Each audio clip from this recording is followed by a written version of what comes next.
Hello, I'm Eagle Gardens 1 on Instagram.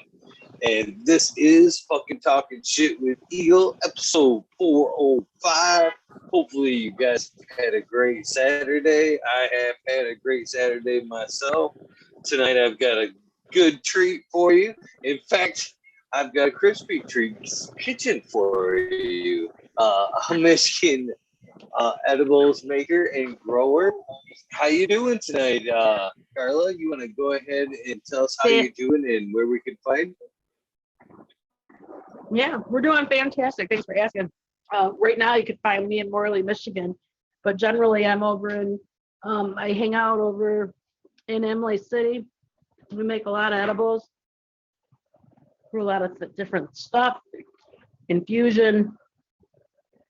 But tonight, oh my goodness! Earlier we had a class. You guys would have loved it. I really want to run over. I don't have anything to show you right now, but we made all kinds of edibles. Oh, I do got something to show you.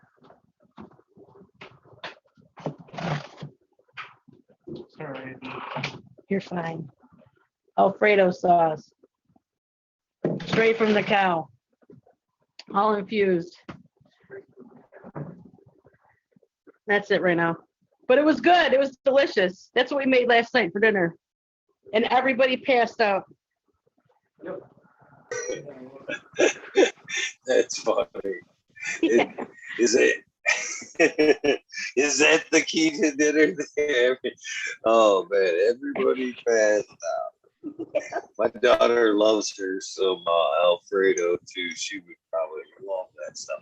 For some reason, I'm not a fan of the Alfredo myself. I don't know what it is, but it's one of my favorites.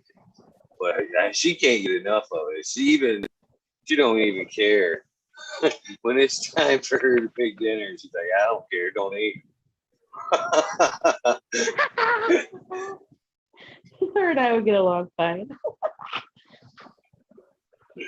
I make it's just whipped up. So how strong would you say the sauce was? Well, see, okay, so the thought of it being so strong was, she said that each pill or each capsule was 3,000 milligrams. Each capsule was 3,000 milligrams of RSO. That's what she told us. So if that was correct, we used 8 capsules. We used 8 capsules of material into our butter. 24,000 milligrams, something like that, divided by 16 servings. Oh my God. Yes. No wonder why I had a pounding headache at like 4 a.m. Yeah. It was like a fucking overdose. But you can't overdose from weed. Remember that. Everything I've tried to prepare it has been delicious, by the way.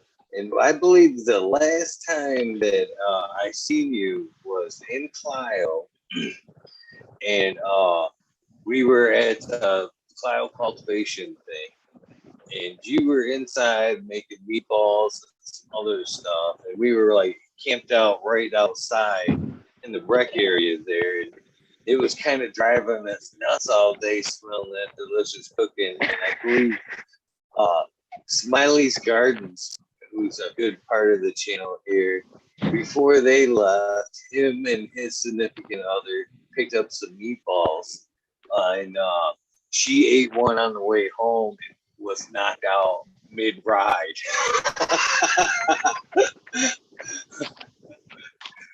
So I can attest that they're probably pretty strong. Yeah. Yeah, they were about 400 milligrams each, those boxes. They weren't for no lightweight eater. The whole box, though, you're talking chips, pop, or a drink, snack. And and Munchery 420 really, he made the bread for us. That was fucking awesome. I gotta turn our oven off. It's still on. It's 100 degrees outside, and I hear it blowing.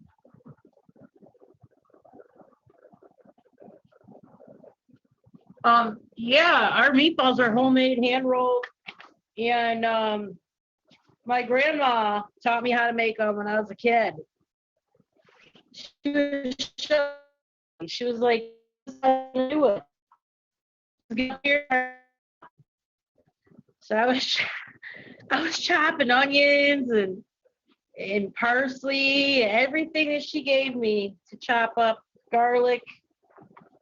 My grandma was a stickler. She wanted me to use a knife. Today we got the, like the Ninja. I think the Ninja is a lot nicer, but I can see why she likes the fine dice stuff in her stuff. Like I can appreciate that. And I guess that's what really it sparked my interest. I don't know what you want to know, but I guess my interest or how I started doing this was my girlfriend. She had MS, and she's younger than me. She's got 4 kids, and I seen her, and she was deteriorating, and she was asking about, she was on all these medicines that the doctors was giving her, and I wanted to help her. I don't know how I could have helped her. I didn't know what I was going to help her do, but I knew I needed to help her. And I got her, Ben Rulin, who was the person we knew. He was growing at the time, and we were like, Ben, can you save my friend? And he did for a while. He had her on the caregiver routine, and then she found somebody else, and then they overgrew their plants, so they got eliminated by the sheriff's department or whoever. And then she was like, I still need your help. So I was like, all right. So I was like, sure, I can get you high. So I was bringing her weed. Well, then I realized that she really didn't need just weed, that she needed edibles too. Like she needed a lifestyle change. So she's really what got me down this path of making edibles and just trying different things to help her prolong her life and get her off of the 30 medicines that she was on. I got her down to around, she's down to about 9 to 11 meds, depending on if she has antibiotics or not. So she's come off 20 medicines from just doing marijuana, coming up with different methods like using tincture and eating salts. She can make her whole diet. She can incorporate everything that you're doing. Like it isn't just fettuccine Alfredo, but every meal that you make. She's a pop drinker, an avid pop drinker, Mountain Dew, and smoking cigarettes. She still smokes cigarettes to this day, but she doesn't smoke as many because marijuana helps her. However, what I like to say to people is she has come off the pop as much as a lot. She does still drink her Mountain Dew, but she doesn't have it as much.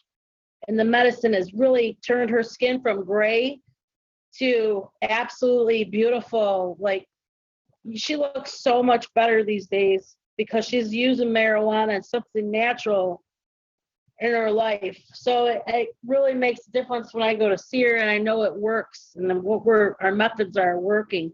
And it took us about 6 or 7 months to get there. So don't be afraid to try something new or a new product with the person that you're trying for, that you're helping.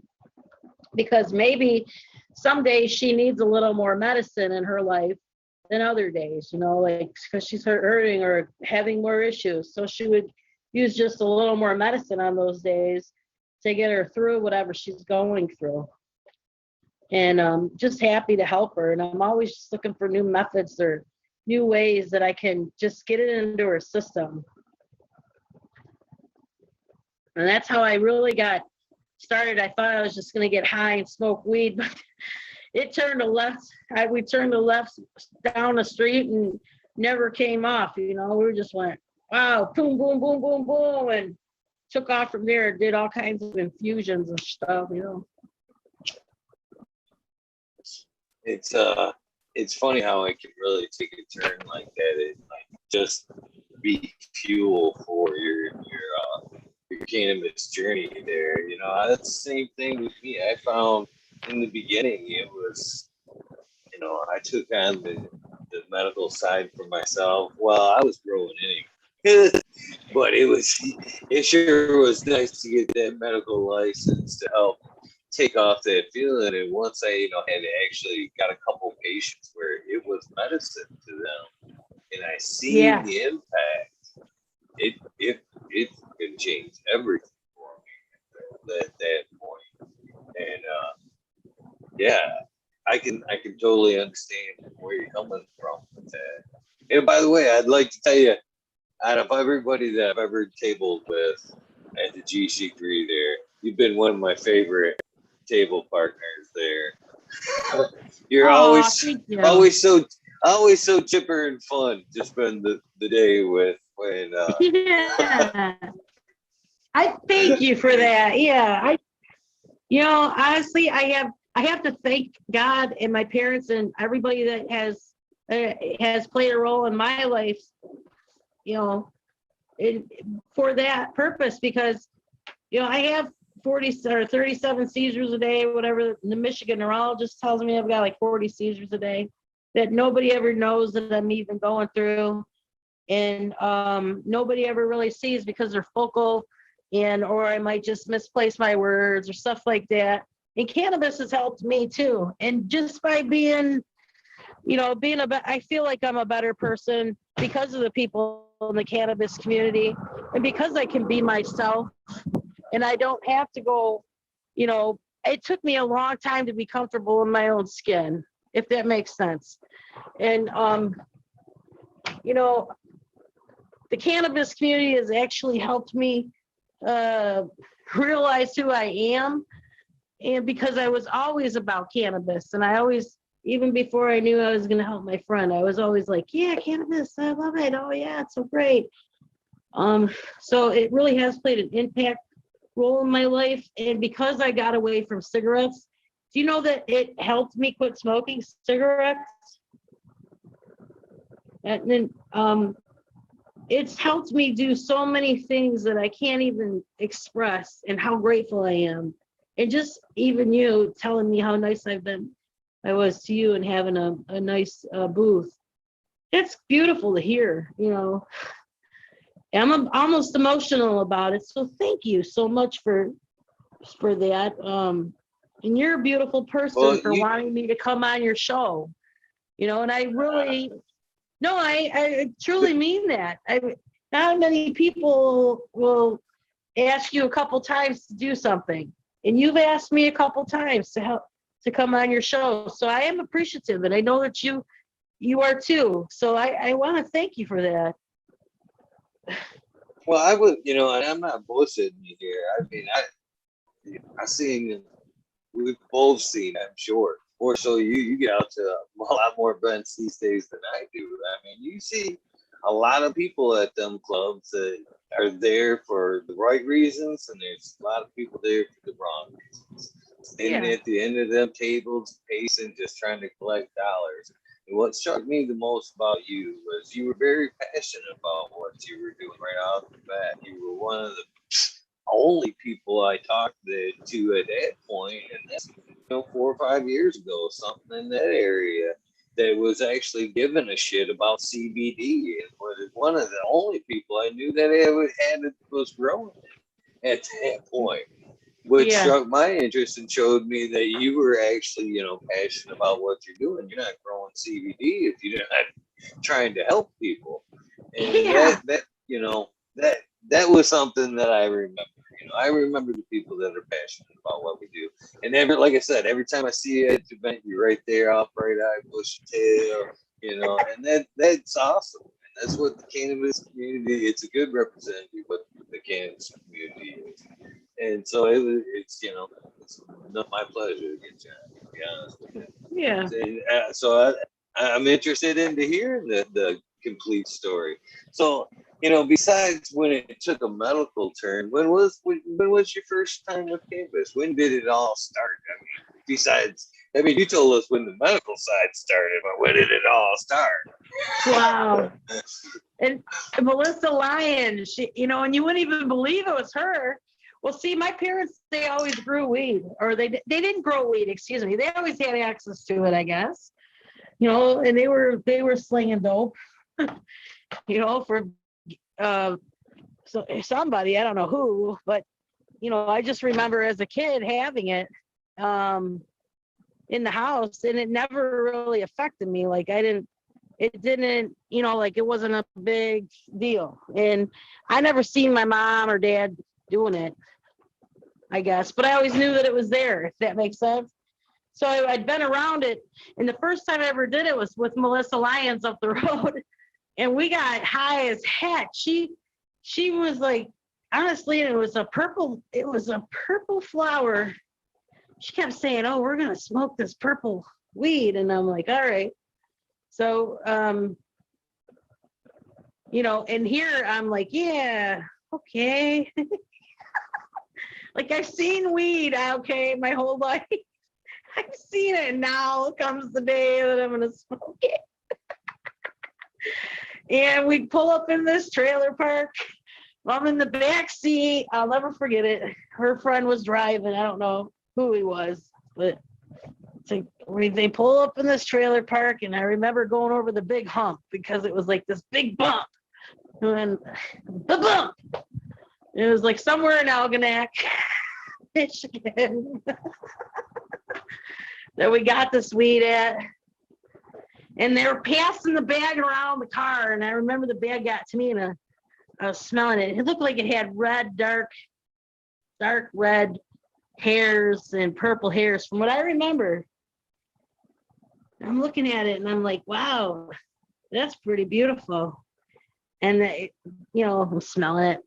I don't remember today really what it smelled like. It just smelled like florally, I think, like not real weedy. I don't remember it smelling real weedy. Like, I don't know. Like, it was good. And I remember we smoked it. I don't know who rolled it, but it came by a few times.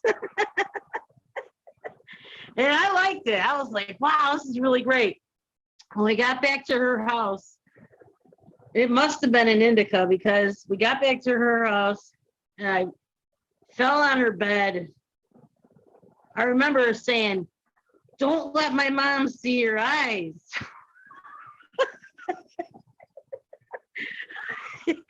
I was like, well, why? You know, like, I don't know. But I remember just kind of running to her room, and she was like, "I'll be back." And I was in there, and I fell asleep on her bed, and she came over. She kind of like, she like tilted me, you know. She's like, hey. I was like, hey. She's like, "Here, eat these." And I got up, and I just felt, I don't know, like the whole room was bigger than I was, you know? Like, I don't know, like, and I was just eating these mashed potatoes she made me. That was my first experience with marijuana. Like, I think I was 14. How about you? Sound like you had some good bud in the first rounds. I mean, it sounds like you had some good stuff. We did. The real good story is my father lived up the road, and his buddy, I'd ask his buddy, because my dad was selling weed back when I was a kid. And I asked his buddy to buy me weed from my dad. And he did. So that happened a lot. Like, I would go over to my dad's friend's house. And my dad still like when I was older, when I was 26 or 7, I told him finally. I was like, yeah. Remember Kevin Blatz would always buy weed from you all the time. He goes, yeah, actually he did. I'm like, a lot of those damn times it wasn't for me. Because I was too embarrassed to ask my own dad for weed. Respectful, very respectful for not just snagging it, by the way. Yeah. Oh man, my first time I was roughly about 10.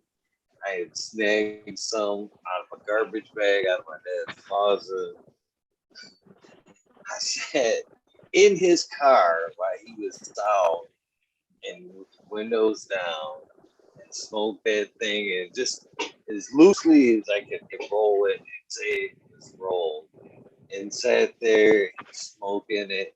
My little brother was there going, "This is wrong. This is wrong." And I'm all like, "Shut up." It was even like, yeah, it was one of the things where you even have to get him on it. You know what I mean? Get him in on it to keep the secret. You know what I mean? Shut up and hit this.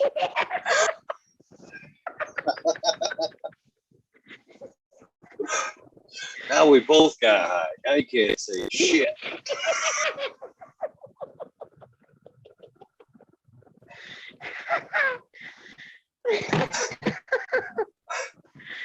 So I definitely remember. I'm not like getting massively stoned, but I remember, getting a nice buzz and having that sitting there in that car, and listening, with my little brother, and just happy. This ain't right. I was like, we'll be okay. We'll be okay. You just don't say nothing, But yeah, that was the first time. It was no stranger to my household either. So I remember it at a very young age. Now, again, same as you, I don't remember at that point necessarily it being smoked in front of me. Just every time you come back in the house, that smell, everybody laughing, the good times. You put two and two together. You put two and two together. So. You're big. You're muted there, girl. Oh.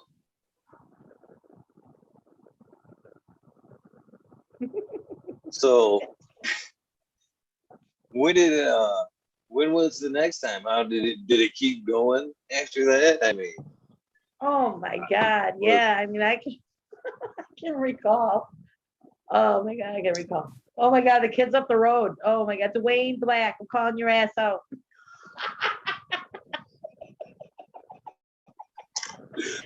Holy shit.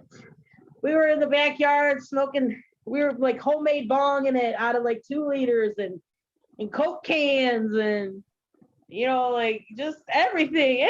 Anything we could make our homemade bongs out of before his dad got home from work. We got I'm sure you did it too. The aluminum foil, we made bowls of aluminum foil on pop cans. And we were so high, rush holes in it, making it out of our flutophones and shit. We were bad. We were really trying to get high. And then the one kid, he was telling me that, oh God, Harvey, oh my God. Him and I, we would go get high. We would walk down the road, and then all of a sudden we'd be in somebody's backyard, laying on the ground, looking at the stars. Okay, and that's what Harvey and I did for some fucking reason. I don't know why we trespassed into people's backyards and lay down and looked. But that was Harvey and I. We were high as fuck looking at the sky all the time. We're driving home real quick. Or at least to the road, you said. Yeah. Yeah, I'm just Okay, just go super slow because there's lots of D-road this way. Okay, please. Thank you. All All right. keep an eye out. All right. I know. so I'm just saying, you're in the middle of nowhere. it does get pretty dark up here during travel. It's scary. So how what were some of the? Do you remember some of the strains from around that time, or as you progress, do you remember any kind of names? I know it's kind of tough, but it was I remember we had White Lightning but I don't know that that was marijuana.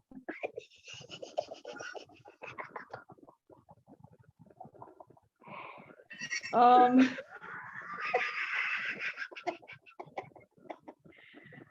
remember there was some pretty cool people in my school. Like I went to an alternative education in St. Clair Shores. And there was a kid named Dave. I met Dave Fishpaw and Jeff Mack, right? These are real names too. Dave Fishpaw and Jeff Mack there. And we would go, oh God, we were so bad. Should I even talk about it?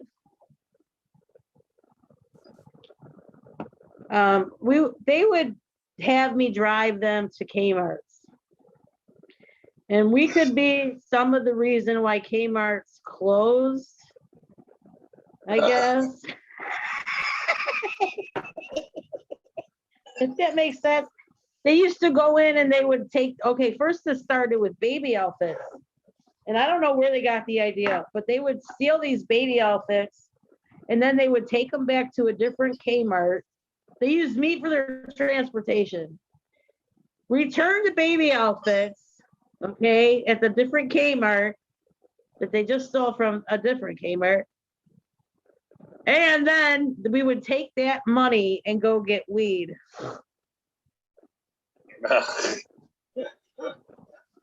Oh man.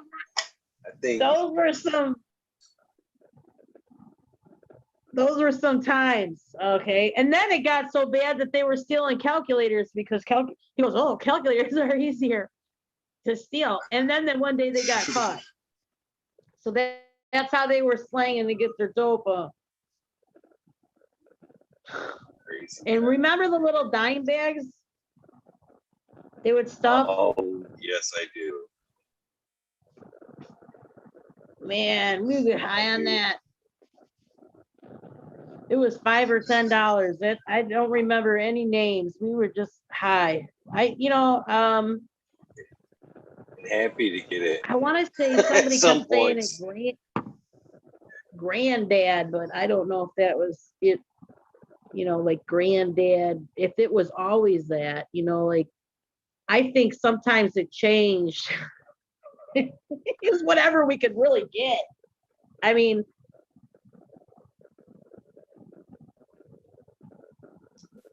man, I remember those dime bags.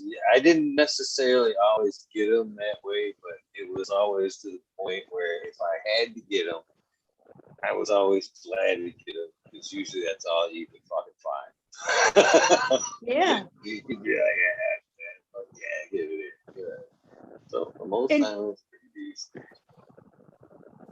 decent. His dealer gave the fattest bags. Honest to God, his dealer gave either that or the bags were so small and they were just stuffed so much that I felt like they were the fattest bags. You know what I mean? I don't really know, but it seemed like they were always such fat bags for like $5 and $10. We get like 4 nickel bags. They were bad. Those are the people I hung around with. I mean, I wasn't stealing the baby outfits. They were. Same people that said, we're going to the Hash Bash, Carla. I said, we are? Yes. And I always wanted to go to Hash Bash. And you know what's ironic is we're driving around all day and I'm going, hey, when are we going to this Hash Bash? Next thing you know, we're driving back to my neighborhood because they were driving. We're driving back to my neighborhood. We smoked pot all day long. They go, oh yeah, that was the Hash Bash. That was the Hash Bash? Yeah. We smoked pot all day in the back of the car. Like all day in the back seat.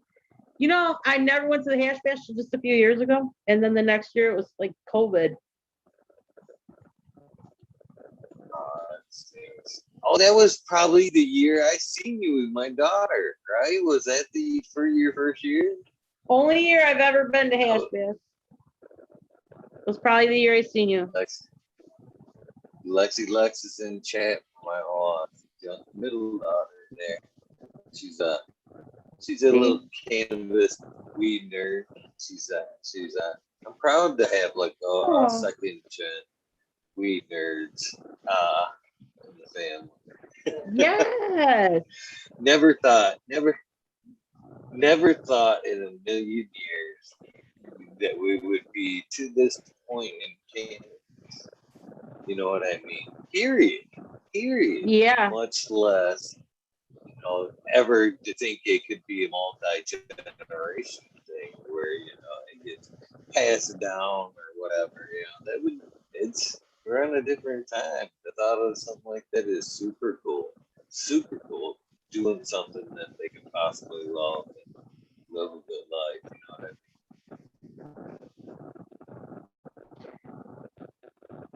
mean? Definitely different time. I mean, I really, truly, honestly thought I was going to have to go to Amsterdam to have this kind of experience and to be able to make the the pastry I thought I was going to eat in Amsterdam, to have make the coffee. I mean, I still one day would really love that feature to go to Amsterdam and into a coffee shop, but to be able to make it myself, I can't even believe I'm doing that. And to be like you're saying, to share it with your family, to share it, share it with my three kids, whoever comes and learns from us. I really like to teach people. That's the other thing. I want people to be informed. I want them to know that they can use this medicine for themselves too. And it is beautiful to be able to teach your children, just like you're saying, and your family, your friends, and your like people that really need the help. There's people out here that really can make a difference for themselves. They can really help themselves. They can do it. And it's like you're saying, it's so beautiful just to share. And it is a different time because, like, when I was younger, I did not sit down and smoke with my dad until I got older. And I forced it on him and his friend. Like one day, him and his buddy were smoking a joint, and I just busted in there and I picked up they remember it, they recall it. They go, I picked up the roach and you were smoking it, and then you put it down and said, well, there you go. Is it okay already? I was the one that was forced to break the stigma. I broke the stigma with them. And then the next time when the buddy came over, we were all smoking. I was like, I had enough of this hiding in the closet bullshit.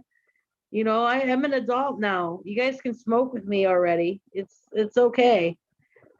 I've been doing this for a couple of years by myself, and I'd love to have my be smoking with my dad, who smokes every day.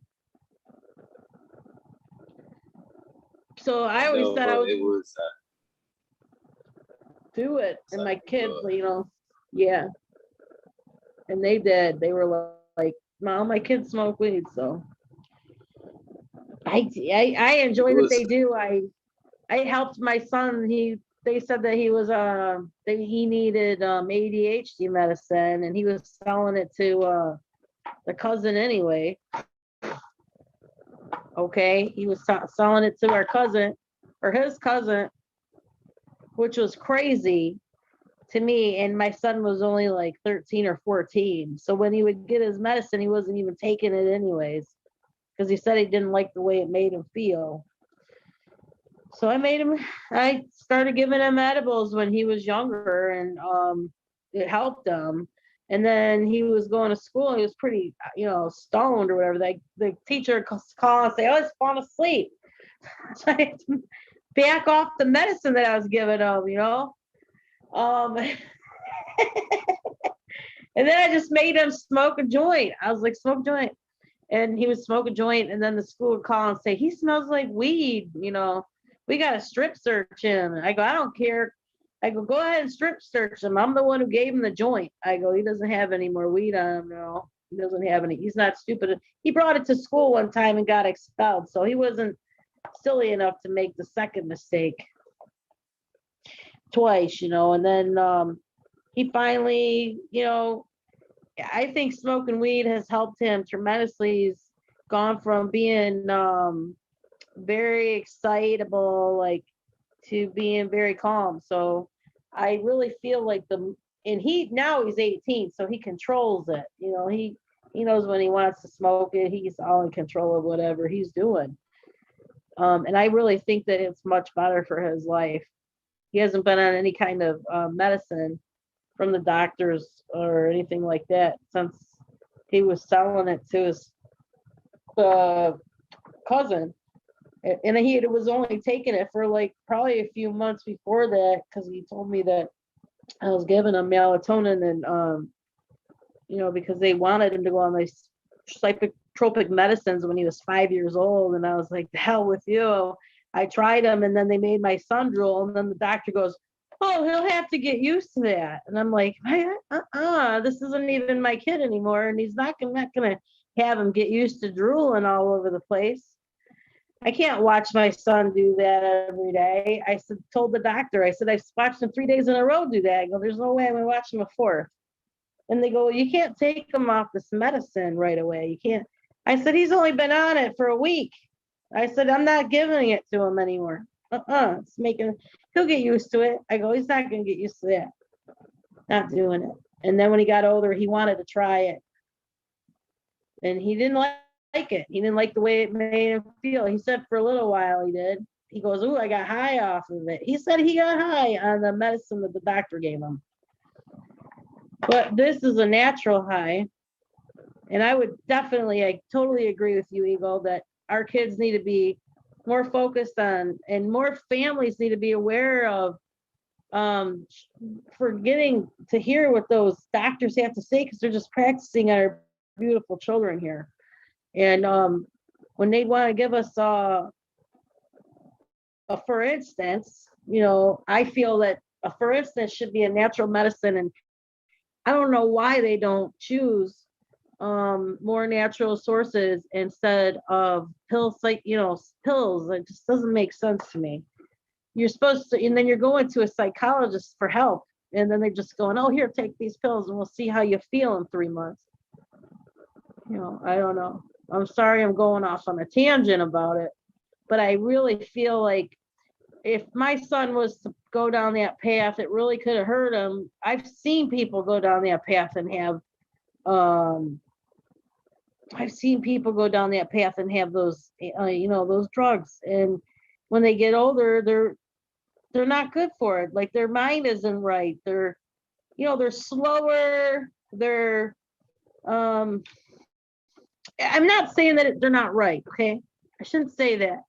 But somewhere along taking all that medicine their whole life has really, the reason why they started taking it was so it would slow them down. And no, that doesn't make sense. But if you read the history of why that medicine was made, the ADHD medicines were made, it was to slow the mind down of thinking. And, naturally already, this enhances your mind. Marijuana enhances your mind, but it gives it in a broader fashion. And why do we want to slow our fucking children down? Excuse my language about it, because it really angers me. I did my research on it, ADHD medicine, and wanted to know, because my son was very active when he was young. I mean, he was into a lot of, oh my God, I don't want to tell everybody, but he was very active, and I was trying to figure out, I didn't know that he had ADHD. I just knew that he was excitable, and, I had never experienced what ADHD was. So the teachers told me what he had, or what they thought, oh, he has ADHD. And when I talked to the doctor agreed, oh yeah, he has ADHD. But I've been able to keep him away from all those drugs, just because when I did my research, I didn't really want my son to slow down or not be himself. And when he did the drugs, he's sensitive to them like myself. And I watched him, the drugs take him over. So, and not that I don't know, not that I'm opposed to it. I just didn't feel that it was right for us. And I think that if more people were knowing that it was, there's a natural resource out there, such as marijuana, for healing um, just simple conditions. I mean, even, I mean, Crohn's, it helps so many people. People every day, they have cancer. I'm not saying it cures it. I'm not sitting here trying to make a claim of that or anything.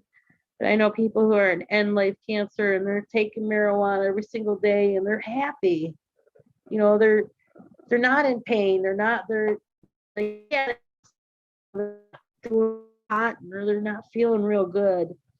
But most of their days are better because of they're taking the natural resource. And I would, they're not taking the chemo and they're not, feeling the sickness from that. So, I mean, but to each their own person, everybody's got to do what's right for them, you know. But I just feel like cannabis, I'm just such an activist about it that, I feel like everybody should at least give it a chance at one point in their life if they haven't already,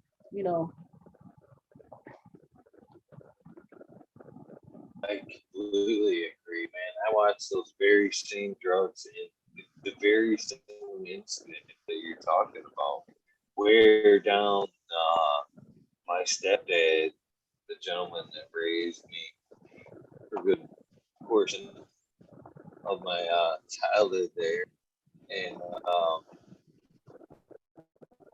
it was initially Tourette's that got him on that kind of medication. And he would be embarrassed.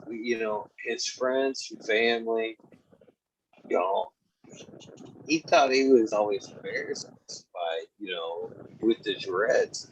If some of it was vulgar, but we always, took a good humor.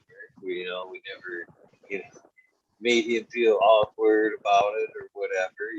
We always loved it for the way he was, but he didn't like that about him. So he ended up on them nerve medications that you speak of, and man, he was one of the most outgoing people when I grew up. Everybody loved him. Whenever he went to the bar or whatever, it was, hey, and never, it was always that way. And as them drugs slowly sank in on him, he didn't eventually, towards the end, when he died there, he didn't like crowds. He didn't like hardly leave the house. Only people he seen were like myself and a few close friends that came by. yeah. Every time the weather came, he would never worry about things. They'd wear him down to where like he'd be watching the weather and see a storm come, and he would literally just freak out about it. We got enough food, with generators packed. Is it gonna be? It was terrible to see. It actually went the other way with him, and at that point, medications were no good because that's what was, had wore him down. It was sad to see that kind of medicine deteriorate such a great person. There could have been, a good-minded doctor could have took him in another direction. It's sad. It's sad really to see what pharmaceutical drugs can do. Was talking about that earlier today, man. How dangerous and how many people that I'd love to see be taken down because of that shit. Personal instance, I owe a lot to cannabis for helping me with my daughter in that same instance. She had a bout with PTSD from a car accident, and the very same drugs, man. It was up and down, and it got to be scary for a minute. And she didn't like it either. Get me the fuck off this shit, man. I don't, and it's a dangerous ride to just pull the plug on that shit. And so she had to be weaned off. We ended up weaning her off with some CBD. And, I really believe if it would have been the CBD, who knows? Who knows? It was already a rough road. And she is so much better off today. I don't even want to think. I don't even want to think if she would have continued down there. Right. So, when did you started growing? I know you grow as well as make edibles, or at one point you guys could grow some good weed as well. Let's see. So my dad does the grow. I've done a few plants with him. He's showing me how the ropes, and he's been growing since 2009, I want to say, or 2010. At least 2000. He's been growing a long longer, okay, than that. But like for care patients or whatever, he has been growing since the day it was able to go. He was in 2010. They really started getting at it. I started growing some canatonic. Those are my plants. The canatonics are mine. Now he did grow canatonic. They grew a lot of CBD in the beginning, and I was very interested in, and I still am interested in that. But these plants that I got right now, they're in week 5, and my son has actually been keeping them going with my father. My dad is going in for open heart surgery soon, and somebody needed to really know what was going on and pay attention. And my son is really learning the ropes right now, and I am too. Not that I haven't made nutrient water and stuff like that, because I can look at the chart. My dad showed me how to look at the chart, make the nutrients, and mix the water up and pH and up and down. And so let's see, I grew the outside plants. Like, okay, I took the cuttings from the camp session, then we grew up the canatonic for probably, I think, it was up to my, I want to say up to my breastbone. And then I took clones from her. My dad showed me how to take clones. So I was able to take clones, and this was like last year. And then I had like 10 clones of canatonic 4, and 2 of them unfortunately passed away. But I had 8 left. I donated a couple people wanted some, so I took donations for the couple plants, and I had like 3 plants left. And then I planted 2 of them outside, and they grew to be monsters. And we had a really nice yield in the summertime from the canatonic 4 plants. Honestly, I was so blessed. And I've been helping, giving people, I gave a lot of it away to people that I wanted to have it.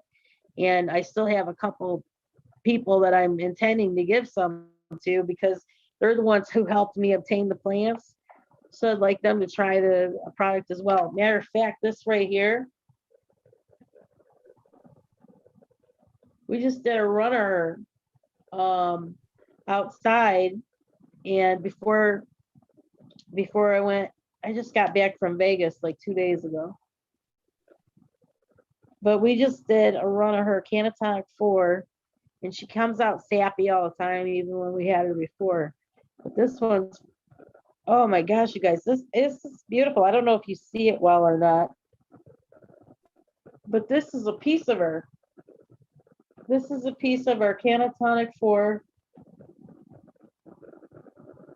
And we blew her into some BHO concentrate, and it's bud. It's all bud. That's generally what we run. My dad smoked weed. He's been smoking weed his whole life. So generally when he makes a run, he does it all in bud. So it's generally all a bud run. And this was all a bud run too. So I was like, Dad, we're gonna make some of this canatonic 4. And I can't wait to test it. Like, I still haven't even tested it. I've got like this little tester. I do what's the test? It's from Check 2.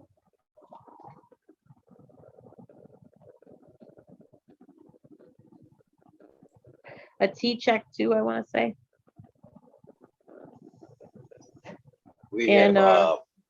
Have you ever heard of it? No, I haven't. I wanted to throw out there, I got Captain 420, or Robert, says hello, Thailand. Sure. He says he talked to somebody close to you today. forget who we talked to way back in chat. He wanted me to tell you hello. So, Hello.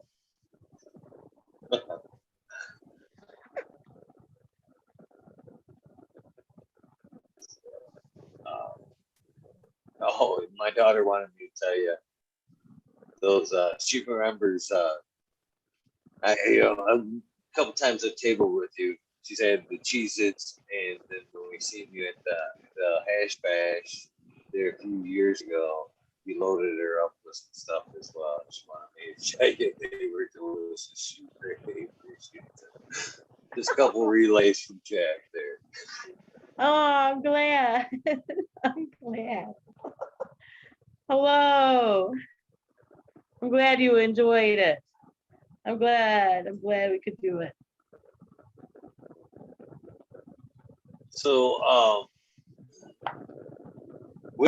so we know you when you started making the edibles, but what has been some of your favorite? And well, let's start. What's been some of your favorite edibles? I mean, you've actually been to some pretty prestigious places with your edibles. So I mean, that says a lot. You've done work with High Times and some other stuff. I mean, it's very impressive. So what's been some of you maybe a quick favorite and maybe a fancy favorite?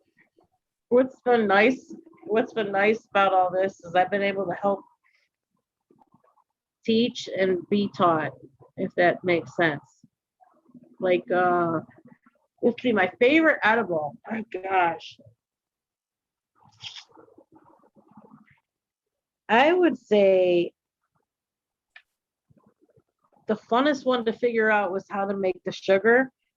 So that's like the one of my favorite ones is because it took me so long to learn how to do it. Right. I guess the sugar, the salt, let's see, my favorite edible of all times. Man, it's really tough. I like to make brownies. I like cheesecake. My fucking cheesecake. Have you had a piece? Oh my god. Yes. I love my cheesecake, man. Cheesecake. I'm gotta say that's probably my favorite. Only because I super love cheesecake. And just like the other day, oh my gosh, my daughter's been going, she goes, oh, you haven't made a cheesecake in a while. And she was right, I hadn't. And I was like, okay, what kind of cheesecake do you want? Oh no, what happened? Hi. My son, how far do they live? Yeah. Oh. He made it sound like he lived right up the street. Yeah. I hope so, because this is the first time he's ever drove anywhere. Ever. Yeah. I hope. He goes, I live right up the street. Oh my god. No, he didn't say that. I come out because I was going to tell Curtis, make sure to come in there and crash on the couch, the lights on and stuff for him. Yeah. I just wanted to go home, I guess. I don't know how far, but I don't even remember when they left. Has he got his phone with him? I'm sure. Yeah. I'll give him a little bit. Hopefully he calls if he's lost. I can go find him. Yeah, I don't know why that kid would have wanted to go home anyway. I thought he was staying the night. Yeah, that's what I thought too. That's why I come out. Yeah. Krista said go out and make sure he feels comfortable coming in here tonight, Obviously he must not have felt he didn't comfortable apparently. Yeah. Wow. I came out a little bit ago to tell him too, Don't worry about coming in there waking us up. Ain't gonna hurt nothing coming in.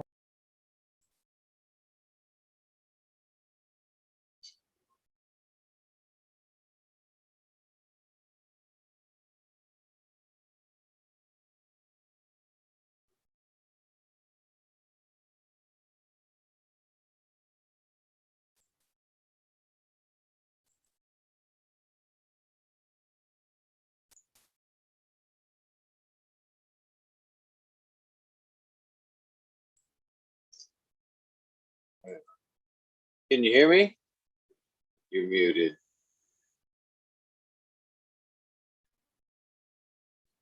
You're still muted. Can I call you back in a few minutes? Absolutely. Absolutely. Okay. Absolutely. All right, let me call you back. No worries. Thank So you. how you guys doing? You guys, what are you smoking on? Appreciate you guys hanging out. We got Chadwick Westport. How do I call Just be myself? welcome. I just got your stuff all addressed and ready to be mailed out. It's freaking me out now that he lives that far away. It is because my son don't. Arthur since me, how you doing? Chad Westport, 808 Rooting Prospects, how you doing? Chad Westport, always honor. And man, I hope you guys had a great Saturday. I had a pretty decent Saturday myself. Been hanging out with my dog on the job lately. It's been actually kind of cool. It's cool. Couldn't get his ass out of the truck if I wanted to. Trimming daddy's banana daddy by those. Is it actually banana church there, Thunder Dan? Purple crack, always a good string. Red Pill, how you doing? Oh no, hot Mike Jesus. Cheers, Kazoo, and L number 5 is it Piney Mason Pine Mason 6X2. Why sustainable? Nice. I-10 CD. Dozer. What the hell is that? Jack Greenstock. How you doing, my friend? 50 of you cool mothers watching currently. 808, how you doing? Having some Jungle Mac. Sounds interesting. Starbucks. Starstruck. Sorry, y'all. Pineapple wine Mac combo. Sounds out of this world. No more fruity. No, tired of the fruits like berries.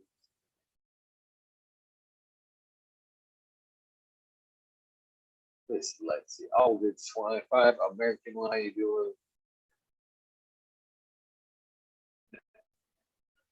Oh shit, Rusty. What now? What? How you doing? I need some coffee. Been a long day. Been a fun episode so far. Hopefully everything's okay. Hopefully everything's okay with Krispy Kitchen Treat. Krispy Treat Kitchen. Hopefully everything's okay. No, the Xmas bud is probably got another 3 weeks easy. Probably 4. Looking over there through the behind the tent there. What's ready to come down behind me now, Tal, is the Tiger King. A couple of phenos of that I'm super stoked about. One's a kind of fruity pine. One of them's kind of a thick pine tar pine. Both of them. One of them you can tell is a sativa dom, thin bladed leaf. The other one's a wide. So I'm interested in seeing the difference of the two very distinct phenos. Either way, I think it's a winner. I'm so glad I took guts. I thought I was gonna have to re-veg, but I got some. And Xmas, I am super stoked about. Can't wait for it to come through as well. I know, right? Tiger King. I smile. Yes, it is, Arthur. I smile every time somebody asks about what I'm growing, and I say the Tiger King. I just kind of pause for a second. Tiger King. And I always get that like staggered smile. Wait, what? Yeah, Tiger King. I knew I wanted to grow that one just for like bragging rights on that Tiger King. Miss T, hopefully you are doing well. Christopher 54, cheers to you. Robert Mr. Green Fingers motherfucking Thomas. An episode the other night. Thank you for doing it. Greatly appreciate you time. Johnny Kenny Seed, of course, much love to you, good sir. Wow, we took a way long, man. 20 cats. Please tell me that's a fucking strange name. Yes, she has great energy. That's for sure. You know, like I said, that's a lie. Every time I've met her, that is the kind of vibe and energy she has put off. I knew I wasn't. I met her way before even Grow Show days. Way before Grow Show days, and I knew something for some reason. I'd see her, something like this. Pretty old. The Biggio son's doing nicely behind me. Good question, Brady. Right there. You can see those girls are happy. Unfortunately, out of those two, I have two taller ones there on the left hand side. This is that side. Are males. So they've got to be pulled out of there, and I'm going to slide in a couple of these Tiger Kings I have back and ready to pop in. So I'm gonna run four gals and 3 gallon pots under that little light already pushing into flower in that 30 by 30 tank. Hopefully that answers your question there, Brady. Northern 4466.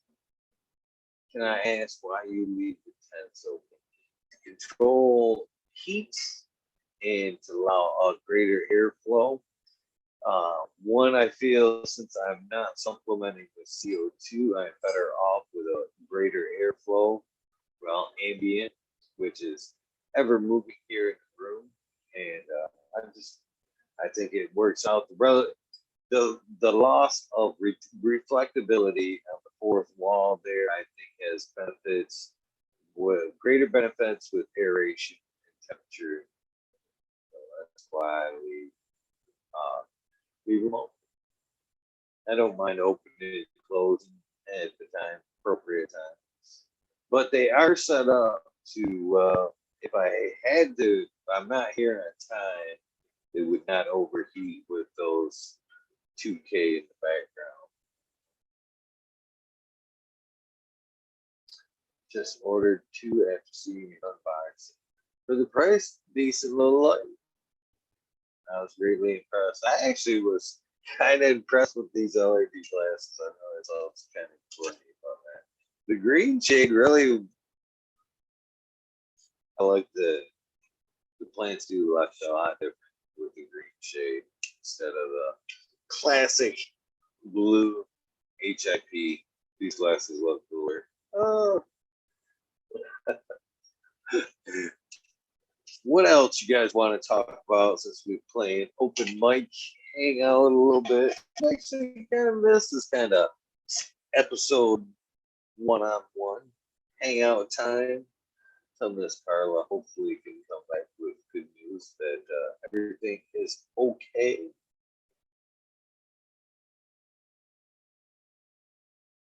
Man, this coffee is not helping with this coffee.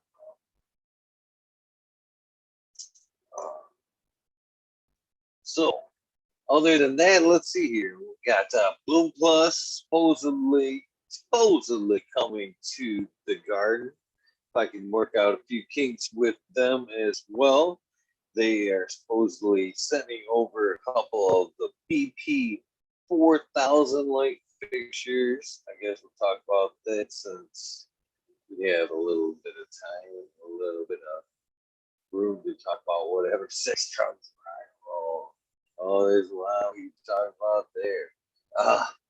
So I believe that 2 of the 4K will be coming down. HBS coming down. I didn't think I would say that. Do you have a choice of coffee, weed on a desert island? Which would you take? Weed, hands down. I like my coffee, but I think I could give it up. The caffeine's bad for you anyway. Although coffee does have some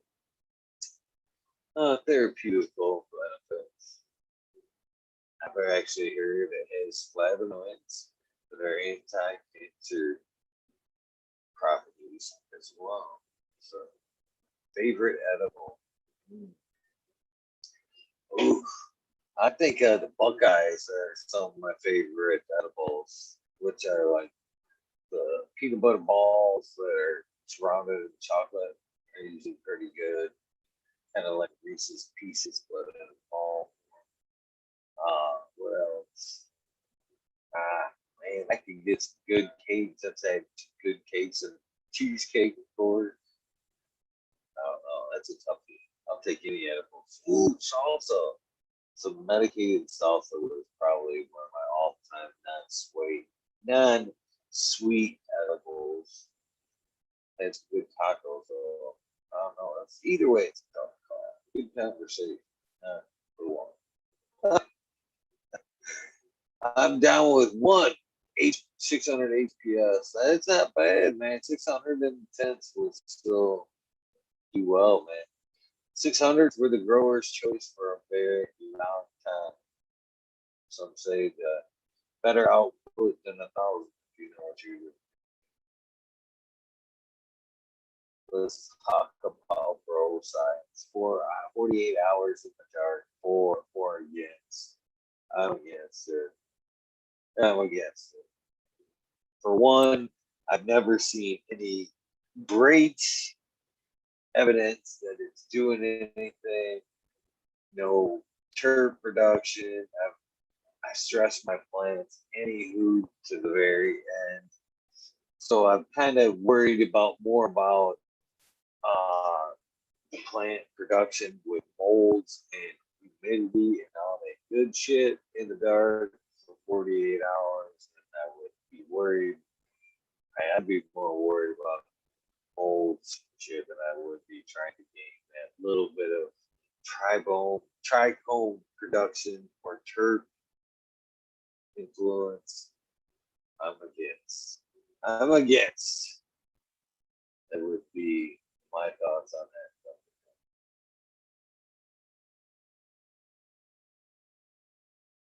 Road dude, cheers to you.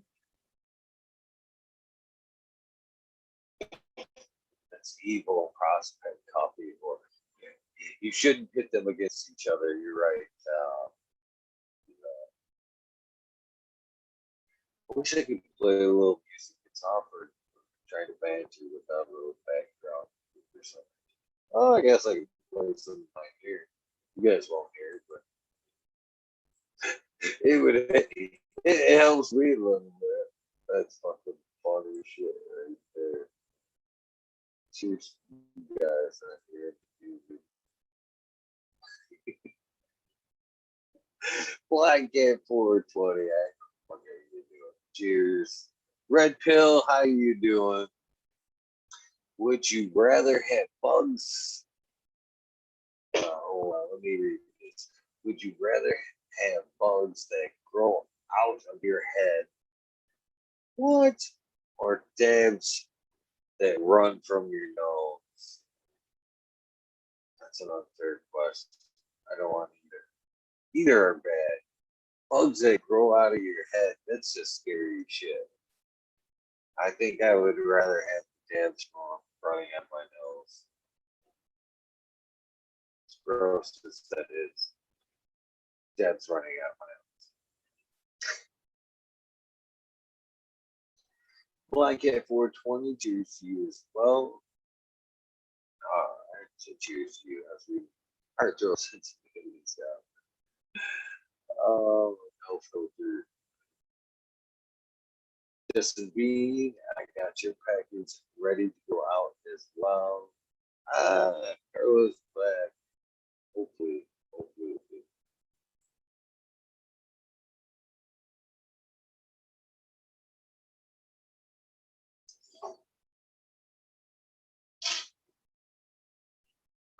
Excuse me.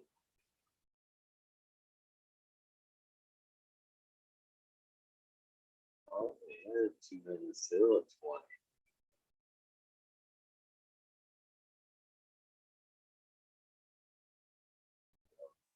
I was joining, can't hear us. And sorry guys, we jump on chat a little bit. I never would turn me on some music. 53 of you guys watching. Pretty else watching me babble. Pretty cool.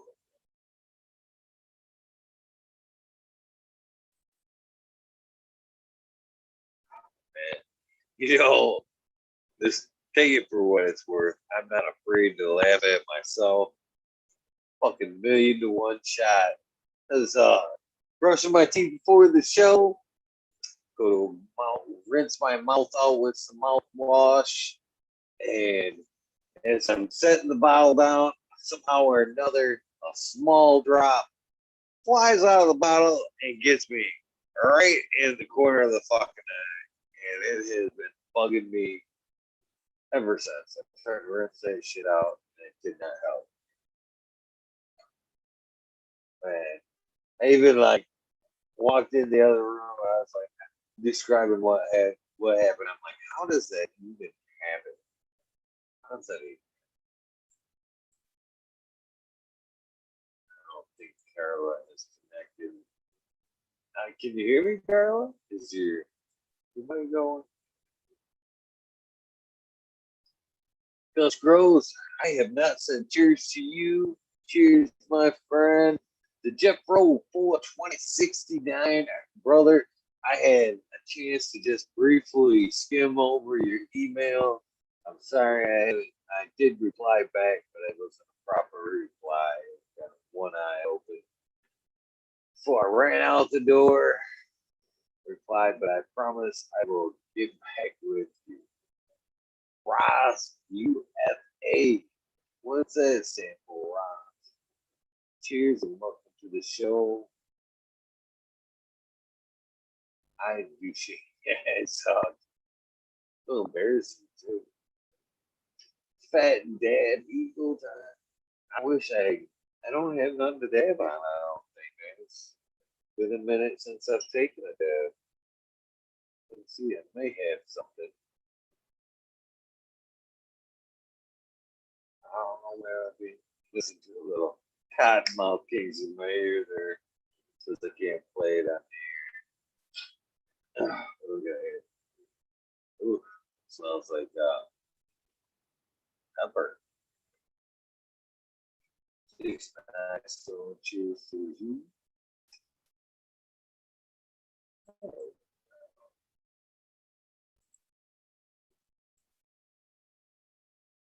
Can you hear me, Carla?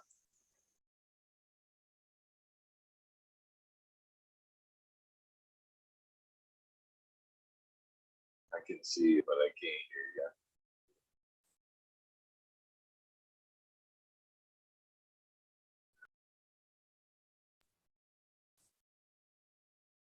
Once it always happens, so it's.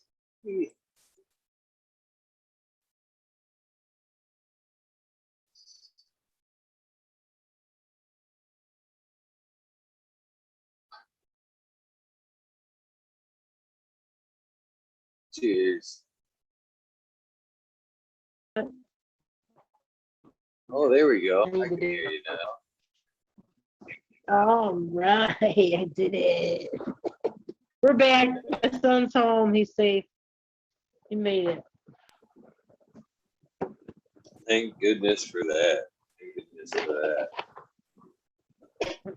It's all right. It's okay. She thinks I'm 5 years old still, and that I never graduated at the top of my class from driver's training. So it happens.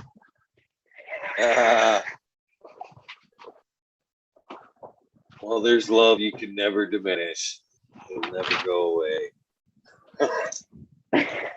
Isn't that true? And I brought him with these. Well, he's so having so much fun. Are you? Yeah. It's beautiful out here. I love it. Where are we? Worley, Michigan. Morley, Michigan. It's fucking beautiful out here. We can't even believe we're here. We were in Vegas 2 days ago. Yeah, how was it there? Johnny came to see us from out that way in chat. How's Vegas? It was nice and warm. It's actually pretty packed right now. Yeah, there was quite a few people in Vegas. And Did you go to the strip? Actually, how would you not go to Vegas and not go to the strip? How was that canopy thing? I've never been down there and seen that, like the whole canopy TV thing. So we were at it's pretty cool. the Valleys, and it was fantastic. And then you get on this, you get $20, and you get a pass on the bus for 3 days, and then you can take the bus wherever you want to go in the city, basically. But when you go down to the city and it's Fremont Street, that was just incredible with the canopy and that. It was pretty intense. Like there's people everywhere, and there's casinos. It was really cool. You could walk in and out of casinos. People everywhere, just everywhere, all over the place. The later the day gets, the more packed the street gets. So it can maintain a lot of people. There was a lot of body heat floating around down there.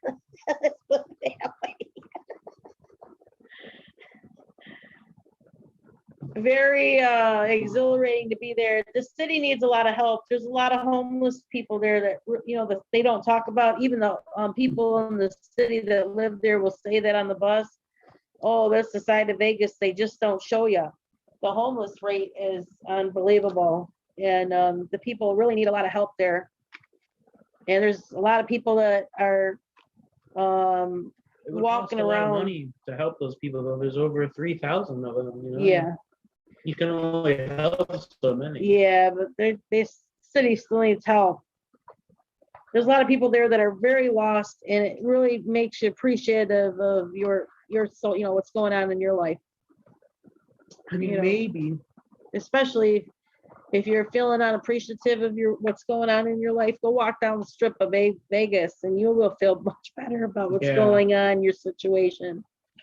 And it'll feel very liberating. I mean, honestly, I was very humbled to walk down that road and help people. Like I couldn't do much. It's not like I could hand out money, but I sure had I gave some edibles out.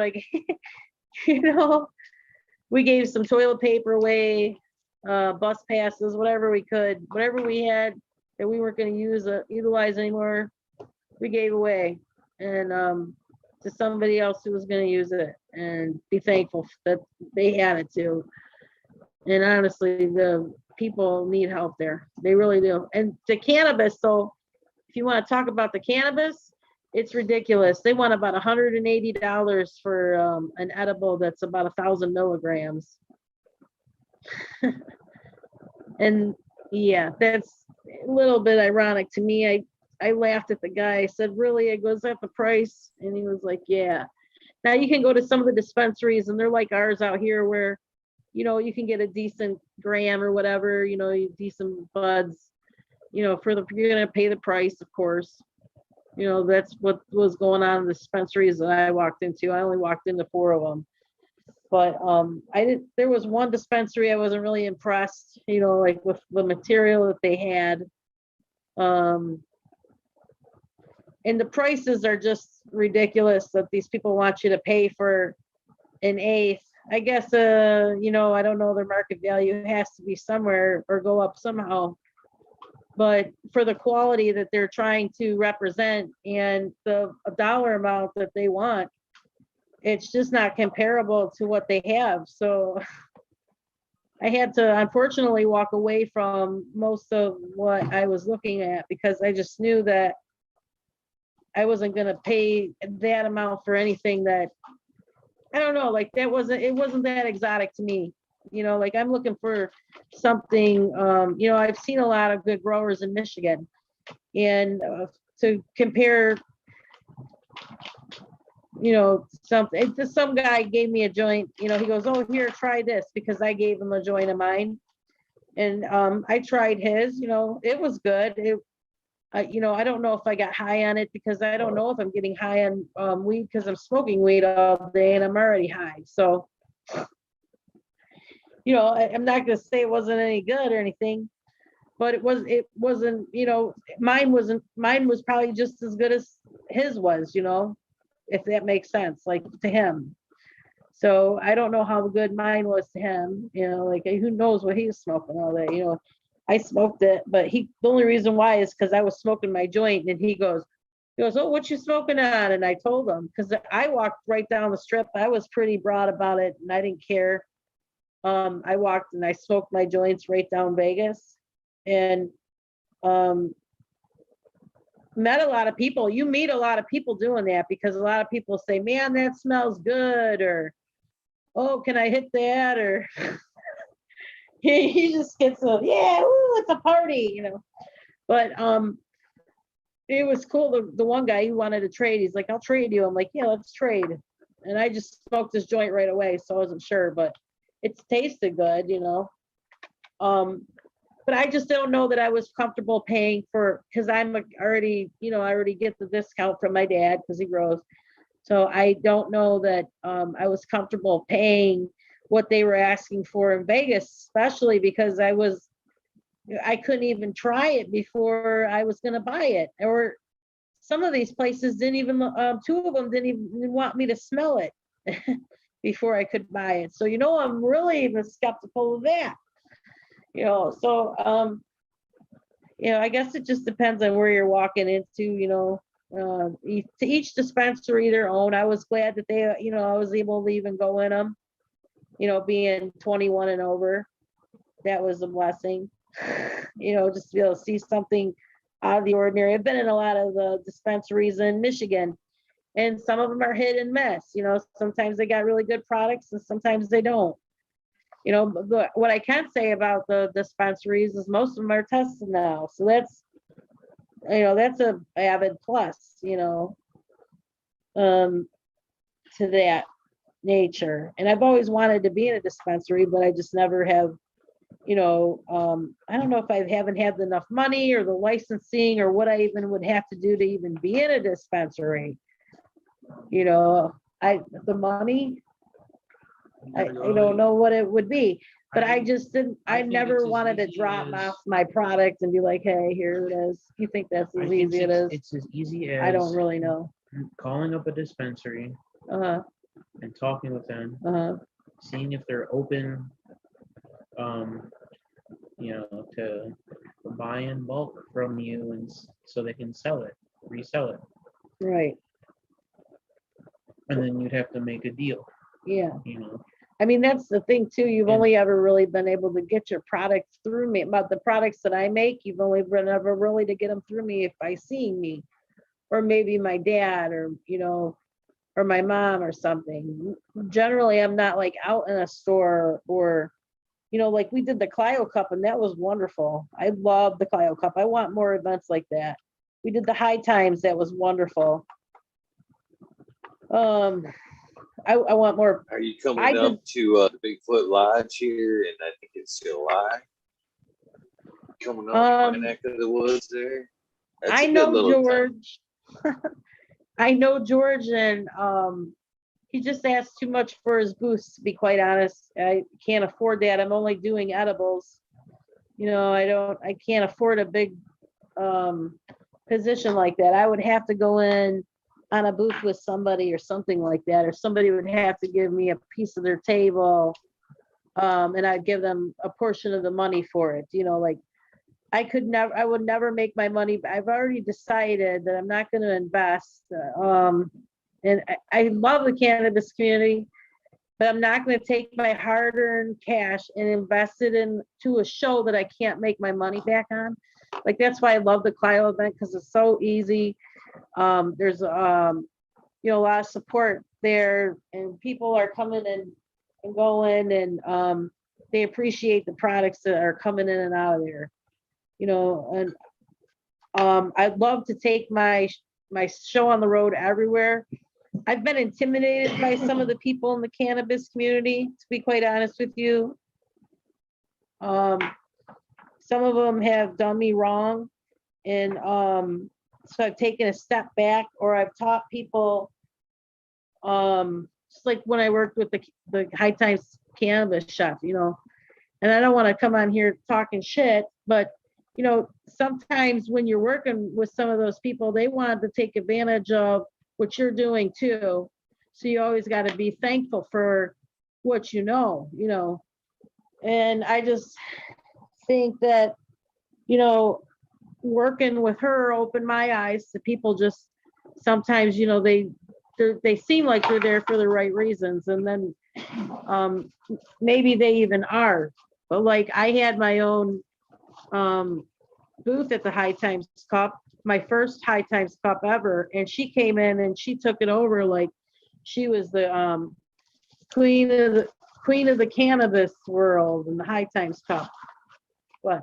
Oh, you want that? Okay. You know, so I went on a different radio show and I got taken advantage of too. So it took me a long time to even trust. You know, it takes me a while to trust people, you know. And I guess that's another reason why it took me two times to ask me to come on your show to even want to do it, because I'd been taken advantage of a few times by people in the cannabis community. And it's really sad that people would do that to people, you know, and they just want to do it because they think that they can, and it's not right. And I helped her further her career by teaching her some things that she didn't know either, you know, just by like, she taught me plating, for instance, or how to plate my food. All right. To be creative with it, you know. But I taught her some different secrets that, you know, that she can use too, to her advantage as well. So, but for her to come in, and that's the other thing with the cannabis community, you can't let people step on you. And I did let her take advantage of me a little bit with what? There's nothing in there. Oh, pack it up. We're smoking some hash. But I did let her take advantage of me a little bit, not even only myself, but my people, vendors that I knew that I worked with, you know, such as people like Mama K and Pete, CBD Pete. We all went to the High Times. They asked those folks to come with me.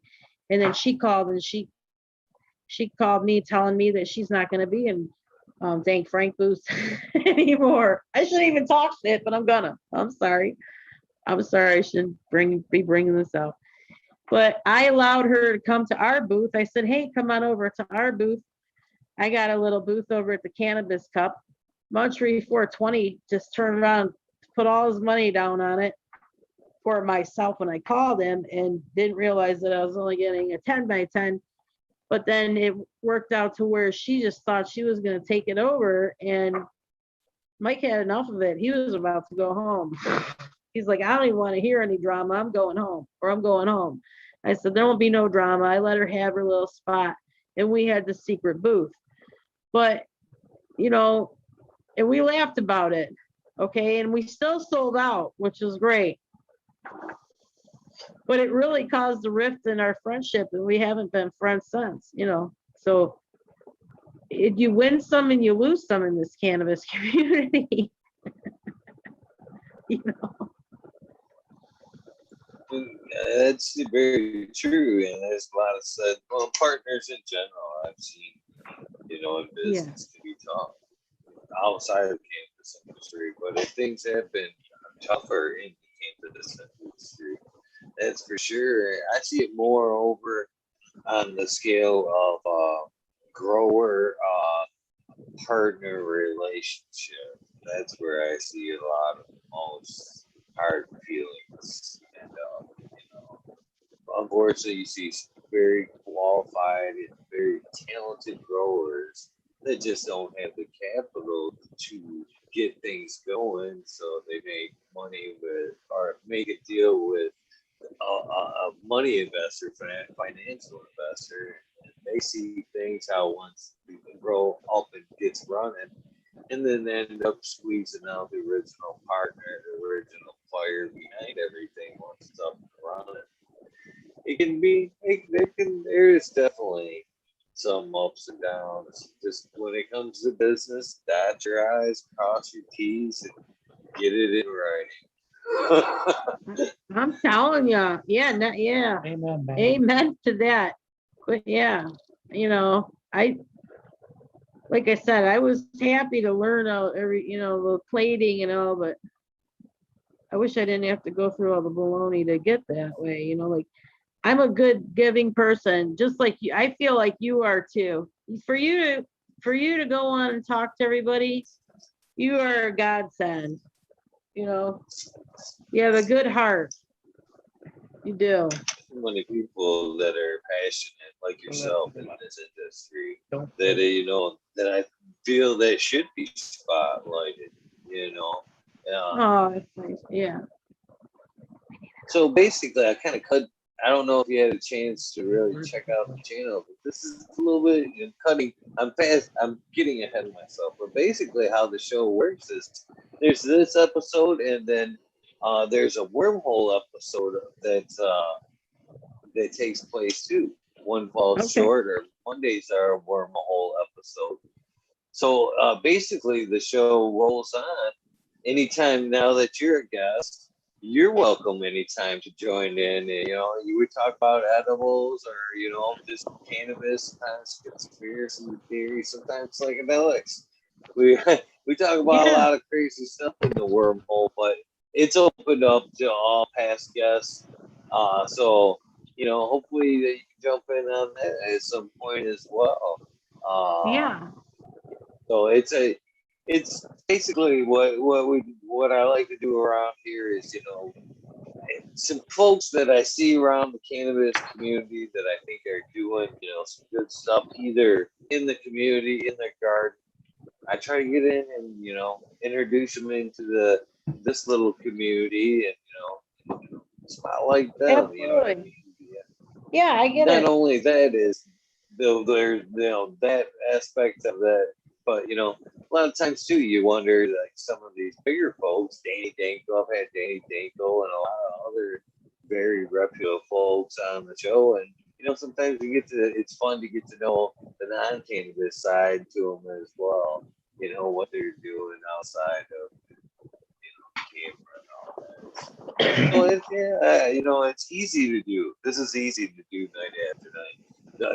It's moreover a blessing, man. I've learned so much and taken so much good energy, from, it's hard not to have a conversation with somebody like yourself and not take away, a good vibe from it, and that in itself, night after night, is a blessing. This is an honor. Yeah, me too. Yeah. I like your theory. I like it. It's nice. So before the searching of the boy who turned up just fine, Mom, we were talking about favorite edibles there. So my next question about the edible side of things is, is there any particular edible form that is a better carrier than another? Is like maybe stay in your system or maybe even intensify your edible experience? I've recently started using MCT oil, and it's a derivative of coconut oil, which is a medium chain fat. And it actually helps you digest better. It's known for dietary aid already, MCT oil. So I've actually been infusing some of this just to see how it's been helping. Actually, it's been helping a patient actually of ours who has received like some, I'm not sure if it's a lap band or a bariatric surgery performance. And she has a really hard problem with absorption. So any edible she eats, it's hard for her to absorb enough THC to actually feel the effects of the high, I guess, or the effects of the cannabinoids. And it's because she has half a stomach, I want to say, or she just has a lot of problems. So we've been really trying to figure out what's been. I sent her 2 different tinctures. I sent her, well, obviously the concentrate hit her harder and better and faster, but I use it into an MCT oil. And I feel like that helped her a lot better than just the regular bud run tincture base, like an alcohol base. And she was able to absorb the MCT oil, and she said that it worked so much better and quicker. And she actually felt high every time she used it. So I know that it was working, if that makes sense for her.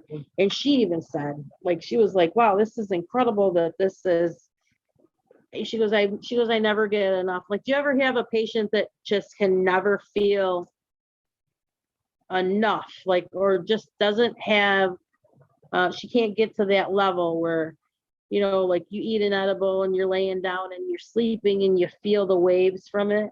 Like, have you eaten edibles in the middle of the night and felt the waves from it? I think my favorite edible is probably my Kool-Aid. And that's because it's. He was asking like what edibles last longest. In my opinion, be like Rick Simpson oil edibles. You think Rick Simpson oil edibles? I think distillate works differently. I don't think distillate gives you the unnatural or the longer effects of, say, a full spectrum run, an oil run. You know, I really feel like, but see, he was asking how, like, the transfer of it. Like, okay, I use every different kind of oil there is. I use coconut oil, almond oil, rapeseed oil, anything that somebody has asked. I mean, we've used avocado oil, we've infused. You know, you can infuse anything, right? So we've infused it all. But I feel like the best one has been the MCT oil, only because of the absorption rate. And it's good for dietary, and it is already proven to be a good thing for most people, especially if they can have coconuts. I mean, if you're allergic to coconuts, you obviously won't want it. But then again, it's saying that 1 tablespoon is a daily consumption. So does that mean that maybe that's the only oil you should consume all day? I don't know. You know, those are things you'd have to take into consideration too. Also, and like, I know that there's been alcohol tinctures that worked very well for like my MS patient, and it's a faster, longer dose for her. And we just do bud runs, and it seems to work well with her.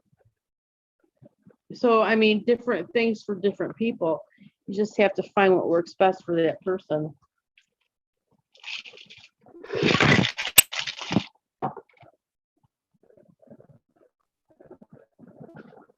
So I have a couple Maybe questions somebody in the chat Yeah. for you. First one, Okay. let me go back to like give credit where credit is due. Somehow I missed it. But they asked right there, Thunder Dan would like to know, how long do you decarb in an oven? 220 Fahrenheit, 40 minutes? Question mark. So I would suggest 250. Just go with this. 250 You know, I wrote 235. You want to go anywhere from 225 to 283. No higher than 283 in your oven. I feel like that there's some people that have gone up to 304, but they're getting different cannabinoid spectrums, which is fine. I feel like the best rate, the easiest rate, the most consistent rate that I have found in all of our testing, it comes to be about 98% accurate, is at 250 degrees for about 60 minutes, anywhere from 55 to 64 minutes, I'd say. Okay, because once you pass so many minutes, what happens is at that rate, it starts declining. So you're going to lose cannabinoids after a certain many minutes at that rate. You want to calibrate your oven, obviously, to make sure that it's going to be reaching a consistent rate of 250 degrees, okay? And you definitely want to decarboxylate for at least an hour. They say 45 minutes, but 45 minutes is just the starting of when it starts to decarboxylate.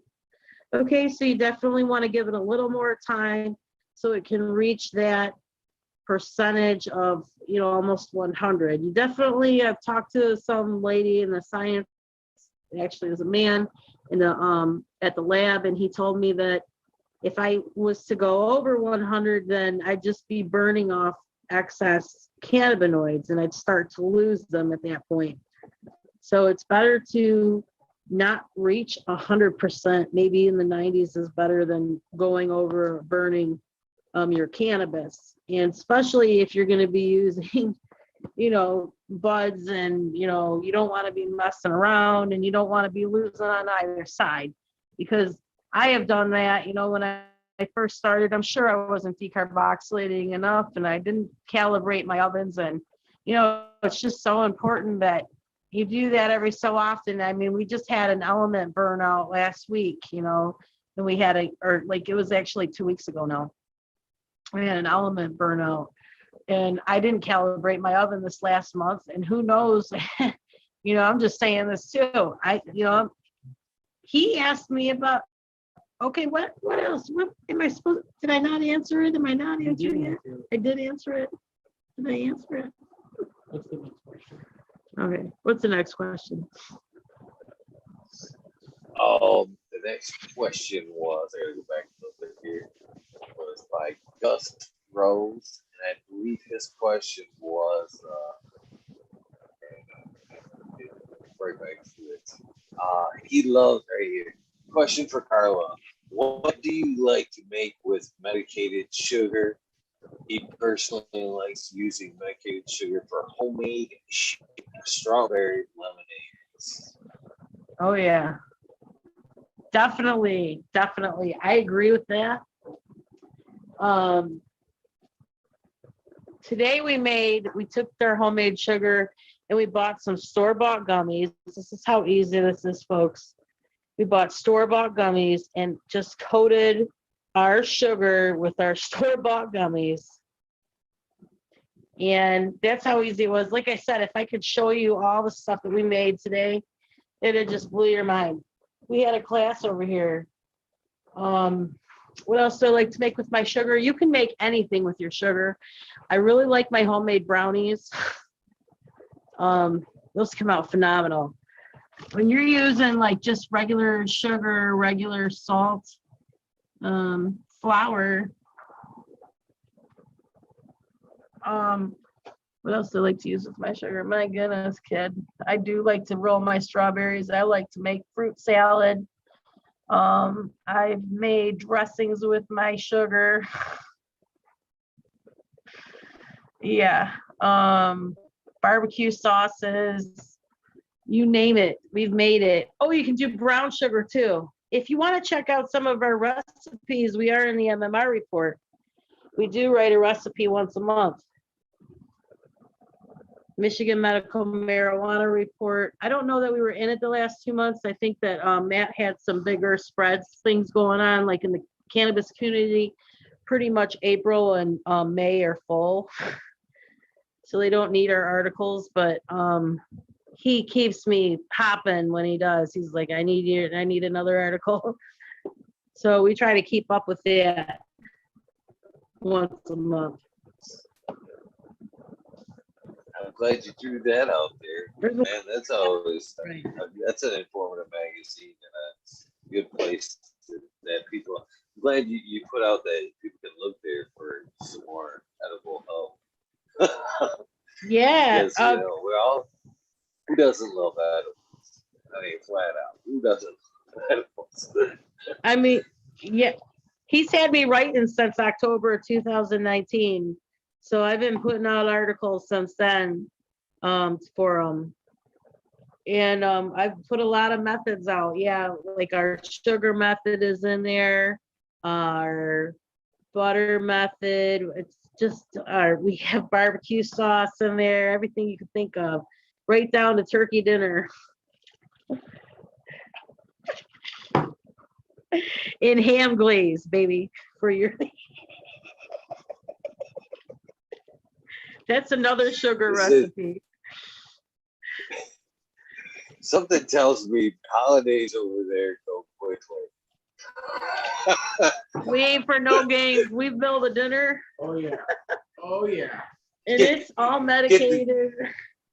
And Get everybody's the fun laying in around before on the meal because you know it's just like it's not too long before everybody passes out after dinner.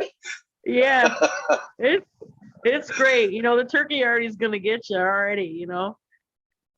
But when, Oh, but when you spice it up and do it medicated, get it all and you exaggerate everything, all the stuffing. Oh my gosh.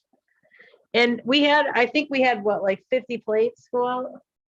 I mean, close to 50 plates go out this past holiday. So it was really invigorating. We do it. I've been doing this for about 4 years now. We make everything medicated on the holidays, on every holiday. And we got people coming for our plates. And I only charge like $25 a plate. And everything's medicated from start to finish. And we're going to try to keep that going for as long as I can. I'm hoping that it goes and goes, for years to come. It's grown. We only used to do about 10 dinners a year, but now. that's awesome. That's awesome. Yeah, and you're welcome to come. You're welcome to it. We are having like a potato salad coming up soon. Oh my gosh. Memorial Day. I'll probably end up making some potato salad are you going to the buddy's next party? Yeah, probably, man. I got, a lot of respect for Buddy, man. And, he's an advocate straight up. He's not just selling the community supplies and shit like that and their cloud cultivations is who we're talking about, Buddy. And man, he does, man. He's got hooks people up with good prices, but that's not what impresses me. He gives back, way just as much as, way more than he deals, man. He's out there lately fighting just for growers' rights there in Flushing, Clio area to help people get, outdoor rights, indoor rights. Flushing was trying to, take all that shit away. He was kicking ass there. And then turn around and give those free events. I mean, free events. That lately, it's been some of the best events I've been to, hands down. Hell yeah. The best event. Come right out of Clio. The best. You're right. It is. Sit It down and is. have some, have a group of people, it's a one-on-one, you're not being blasted by the music and all that. It's a great event. I caught both of them last year that he had. And it was great time. Every Oh, yeah. time I've ever gone, it's always just the best. I can't wait to get there. I can't wait to see everybody, the people. It is like you're saying, it is so much fun at those events. And the people are really awesome. It really, if you haven't gone, you should try it. And like he's saying, it's free. It's just a good experience. You know, easy. Did you go yet? No, Oh I can't my wait. All I've heard God. is good about it. Yeah, see. My daughter went last time. She just loved it. Oh man, the last one I went to, we had, the show was going on, this was going on. So we were like, yeah, meet us there. You know what I mean? We're gonna be there. And a bunch of us showed up, and we put COVID on like pause that day. And everybody needed that shit. You know what I mean?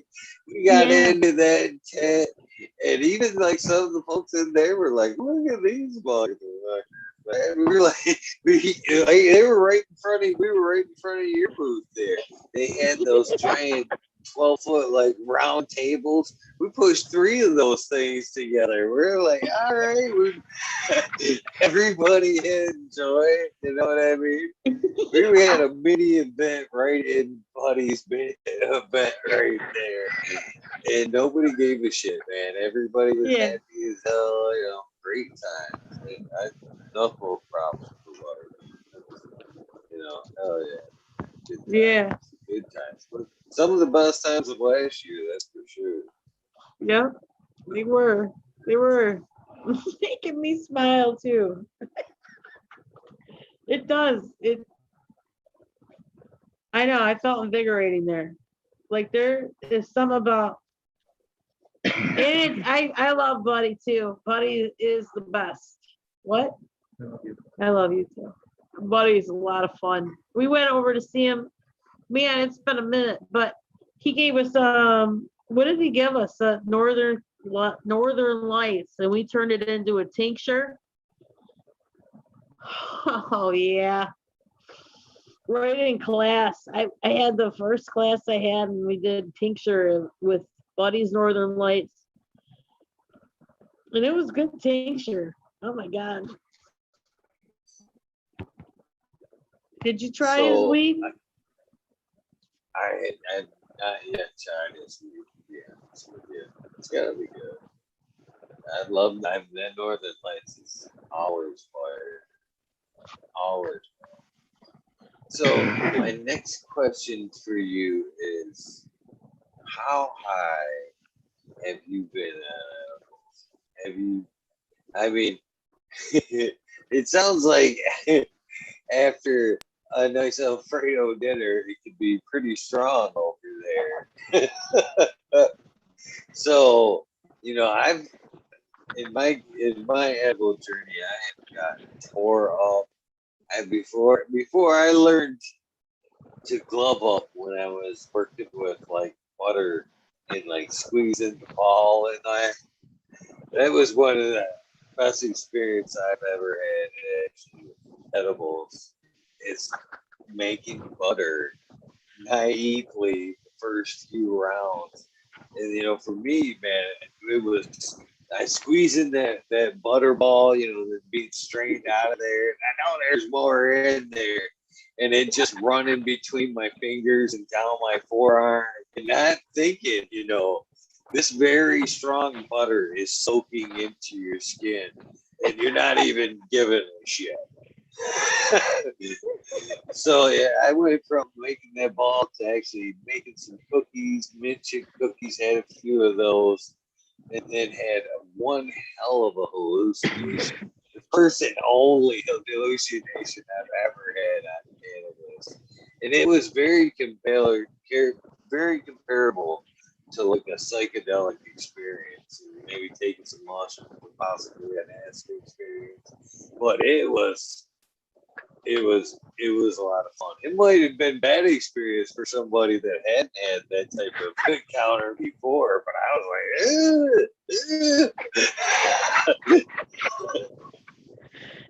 So is it what? Because I had a nap in between there, what I mean? Before I napped it out, then woke up hallucinating. So do you have to like tough it out in a like how high milligram dose and stay awake to get there, or how what has been your like kind of like super strong edible dose there? Man, wow, I don't really know. Like I've been okay. One time I ate a 700 milligram banana bread, and I was up. Like it must have been a sativa, even though it was supposed to be the knockout bread. It must have been a sativa because I was up all night long. I'm not saying that I wasn't high, but I was up all night long. And I was running around, and honest to goodness, my lights were out. Right? I'm going to shut my lights off. Right? And out in the darkness, I could see this light. Right? I could see this light out in the darkness. And I kept telling him, and I'm like, there's a light out there. There's light out there. Someone's running around in the woods. And I'm like, so, like it's the middle of the night. I'm going, someone's running around the woods. And nobody believed me. Nobody believed me. And finally, they believed me because guess what? They started seeing the light too. I was high as shit, okay? But they were like, what's the matter with you? Why are you so high? Or are you high or something? Yeah, I was high as shit. There was somebody in the woods though, But I was up all night. So I always said, man, that must have been one hell of a sativa. Because by the time I was freaked out, I was like all panicky and like, oh my God, there's somebody out in the woods trying to get to us and shit. Oh, I called the police and everything. I said, there's somebody out in the woods. I said, and the police came out and they're looking, they're like, well, we can't do anything about it. They're not on your property. I'm like, I know, but why are they out in the woods? Like, I got paranoid. It was like 5 a.m. I was up all night long. I mean, that was so wild. It was about 4 or 5 years ago, like that was some crazy shit. Like, wow. I was like, what the fuck's going on, man? I was like tore up. Then there was another experience. One time I was sitting on the front lawn and we were looking at the stars. It was with my mom and dad. I was high as shit, man. I thought I was the sky. I was like, man, I am the sky. Like it went from one extreme to the other. It went from being paranoid and up all night to, wow, look at the stars in the sky,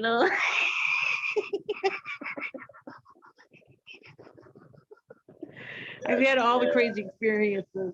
And like you're saying, yeah, I think when you are like in a paranoid state or whatever, like that first when I was telling you about, like there was somebody in the woods, I think you do have to ride those highs out, because you put yourself in that situation by eating that edible.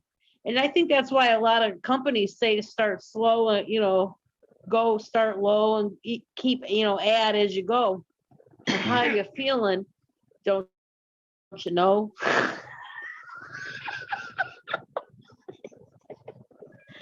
How many experiences have you had where you've like trying to put together a recipe and again almost like the Alfredo kind of thing. You wake up, you try one, you wake up a half hour later, you're like, oh, that's too fucking strong.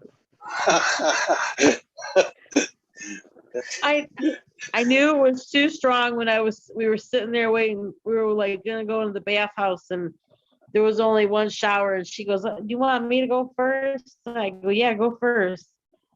And I was sitting in the chair and I fell asleep. And all I could hear was the birds.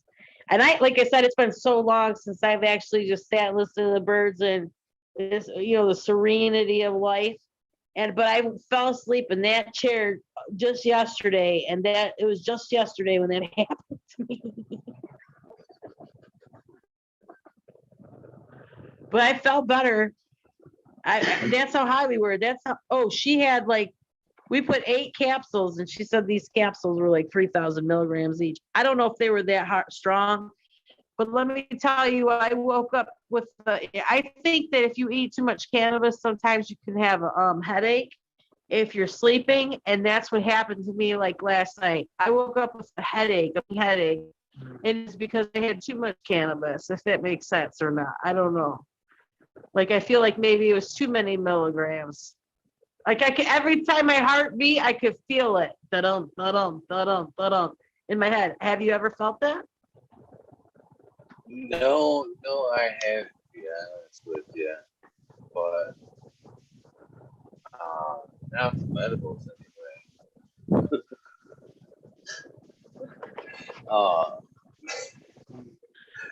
You but, never felt that? yeah, See, and that could be my seizures too. See, I have a lot. What? No, that's part of I tell everybody about that because that's why I do the cannabis, honey. It's medically. It's really, truly why I let people know. You said I don't have to tell anybody, but I don't. But that's truly why I do the cannabis. And that's why I'm such an advocate about it. Because I feel that it helps me. You know, I don't do those pills. I don't have. Can you imagine if I did all the pills the doctor gave me, kid? I would be lost. Okay, I would be. I'm gonna flat out say it. That's why I enjoy cannabis, and that's like I could smoke it in many forms. Look, we were smoking hash a minute ago. Now we're smoking Gorilla Glue. We got some wax over here, concentrate, whatever we need. I mean, whatever we need, we can do it. And, you know, like, I don't want to be looked at as a high on stoner today, but I am this weekend. I would be lying if I had said I didn't smoke cannabis from the time I get up to the time I go to bed every day. You know, I was actually Same at here. the tattoo shop the other day, and he looks at me because I think, you know, roller joints, you know, not hand rolled joints, but roller joints, I would say, you know, just under a gram, somewhere in there. You know what I mean? So Yeah. every time he took a cigarette break, I'm out there fucking smoking a joint, man. I think I rolled 10 up for the trip that day. He's like, how much weed do you smoke a day? I'm like, quarter, maybe a half ounce a day. Yeah. You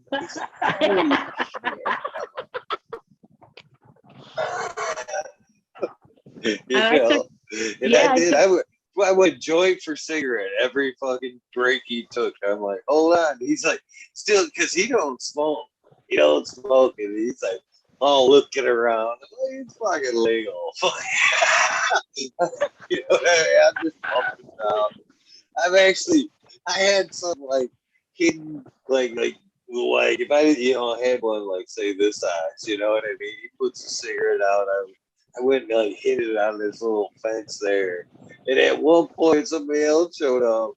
I'm like, you know, smoke. Yeah, I'm like, I go back over to the fence. I like pull out these couple of like half roaches. I'm like, here you go, lower you. He's like, what the fuck, man?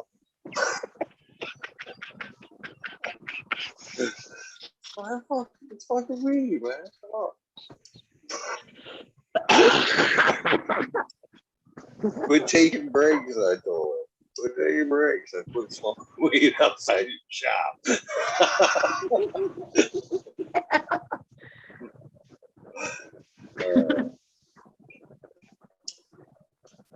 Yeah, I'm definitely a consumer myself. I'm not afraid to admit it.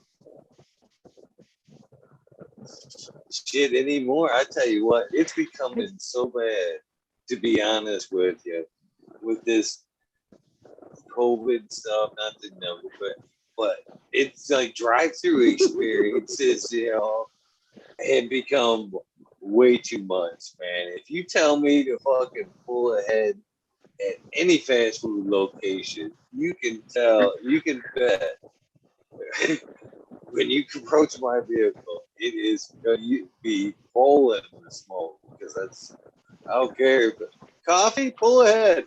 All right, I need a joint break. Cool. Parking space 1. Thank you. They don't like it the next time around. Your coffee will be waiting there.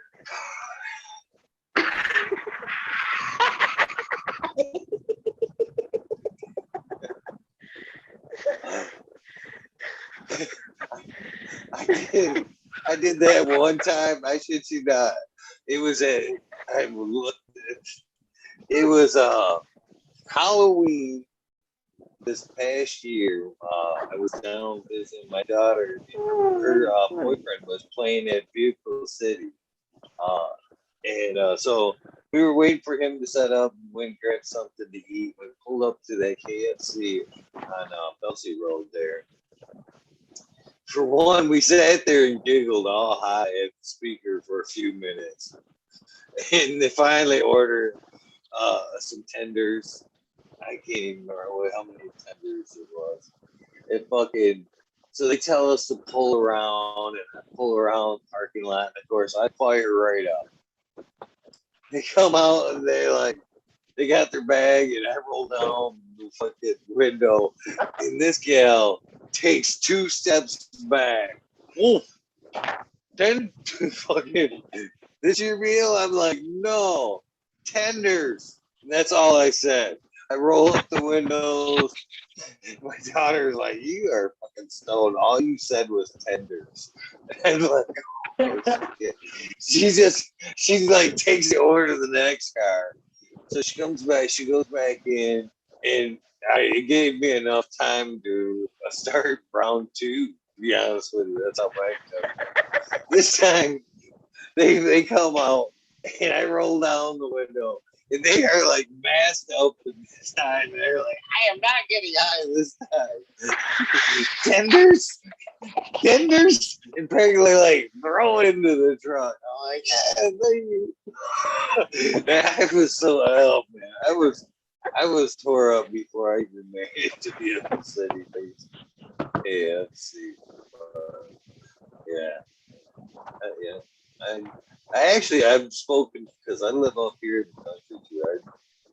You don't even judge, pretty much car rides by time anymore. It's pre-rolls. How many there and back? That's a 2-joint ride right there. Walmart, 2-joint ride.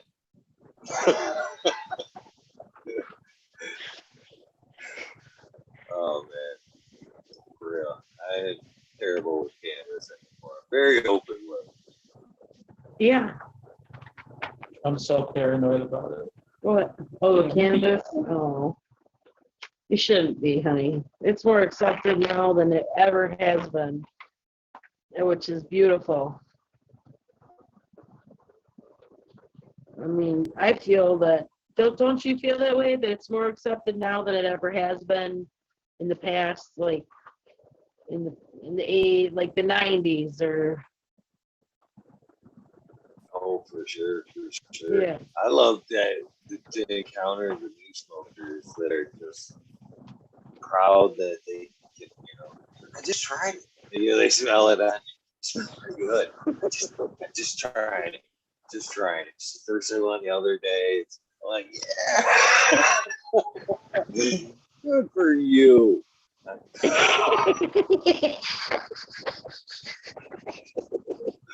You're right. Yeah, some people are really starting to try it, which is incredible. Actually, I said talk about this quite a bit too. Some of the best bro conversations I have right now are not anymore, except for this. But for a lot of times, it's at the local Walmart. Bump into fucking growers from around areas, stand right there, like right where you like go through the gate and just circle up and talking quite loudly about it. I actually proposed at one point, but this is becoming way too common. We need this like organized to have this meeting out in the parking lot so we can smoke.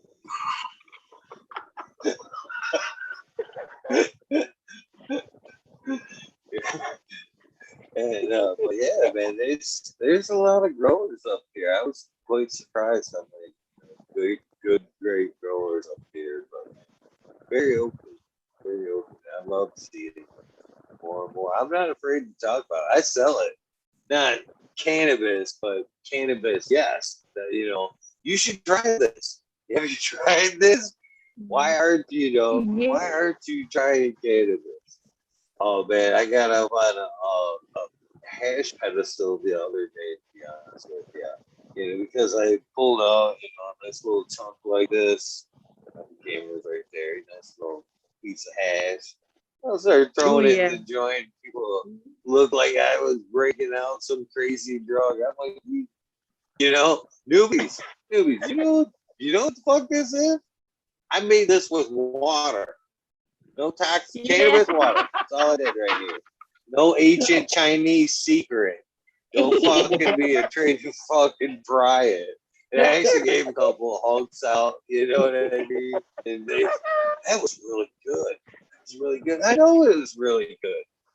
Don't be afraid to try some next time. Yeah. But I went through the whole process with them. You know what I mean? Water, ice, screens. No big reason to be afraid of it. You know what I mean? It's just hash. Enjoy it. You're gonna enjoy it.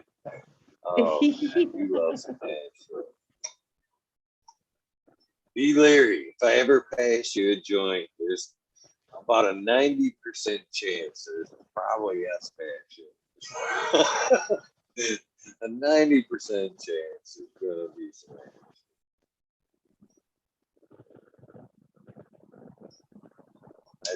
I do so. I make a lot of bubble myself. I should be using some of that trim stuff to make me some good edibles.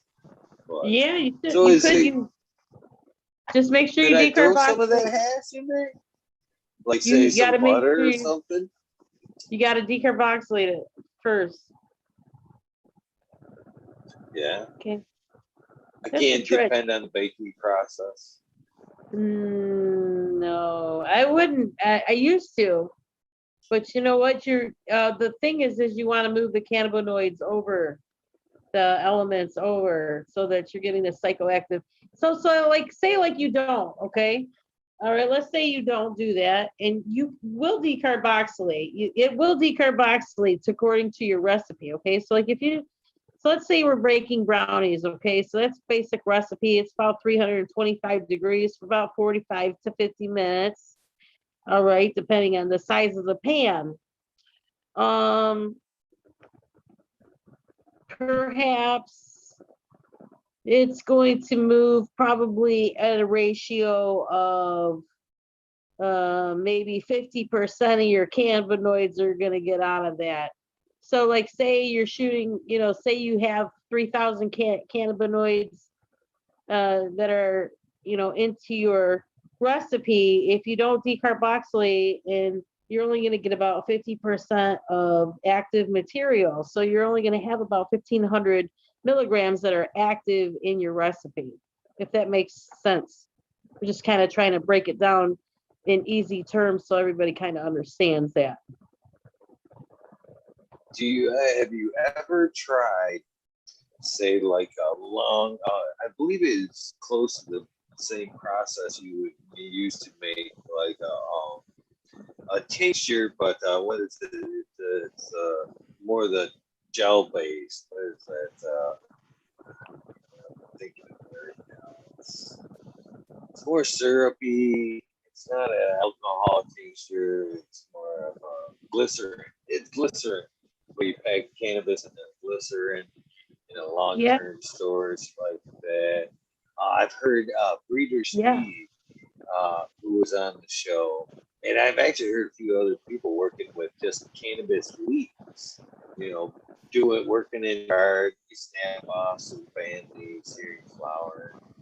But I had him on the show one day, and he was flat out tore up from a long basic soap. So basically what he was doing was taking just fan leaves, not bud, not trim, fan leaves, and soaking them, and I'm pretty sure it was like an olive oil. And he would let it sit for a month, and then he would strain it, squeeze it out, and put some new fan leaves in there, dried. I can't remember if he said he decarbonated. I don't think he did. I think he just packed them in there. But a few months of that, reviving it. He's like, anything you cook with that, anything will tear you up. And that day he had just like kind of fried some potatoes with it. And he was physically impacted by what he had ate. And like that wasn't even like, like I said, bugs or shrimp or whatnot. Have you ever tried anything like that? Kind of, medicating your oil and then cooking with it? Do you do that?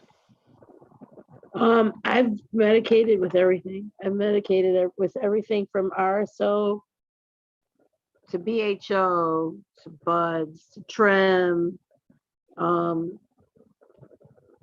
I don't know, like okay, I think everybody's system is different and everybody's at hits at a different rate. Like all the edibles that we eat hit at a different rate. So like if you and I ate the same edible, I think we'd get two different effects. If that makes sense, because your metabolism's different than mine. So you're gonna have a different reaction than I am. And does it make sense? It does. So can you basically could you go to like your dispensary and buy like say a gram of shatter or something like that and like throw it in some butter and maybe warm it up like that and then make cookies or something? So I would take it's like a quick version. Homemade quick version. The fastest way you could do it is if you bought some, the easiest way is to buy a gram of RSO or Rick Simpson oil, and not concentrate and not just RSO. Okay, the true medicine of it, and then that's supposedly at the way it's already made. It's already decarboxylated, so it's ready to eat right now. So if anybody out there is looking to make something ready to eat right now, they'd find a gram of Rick Simpson oil, okay?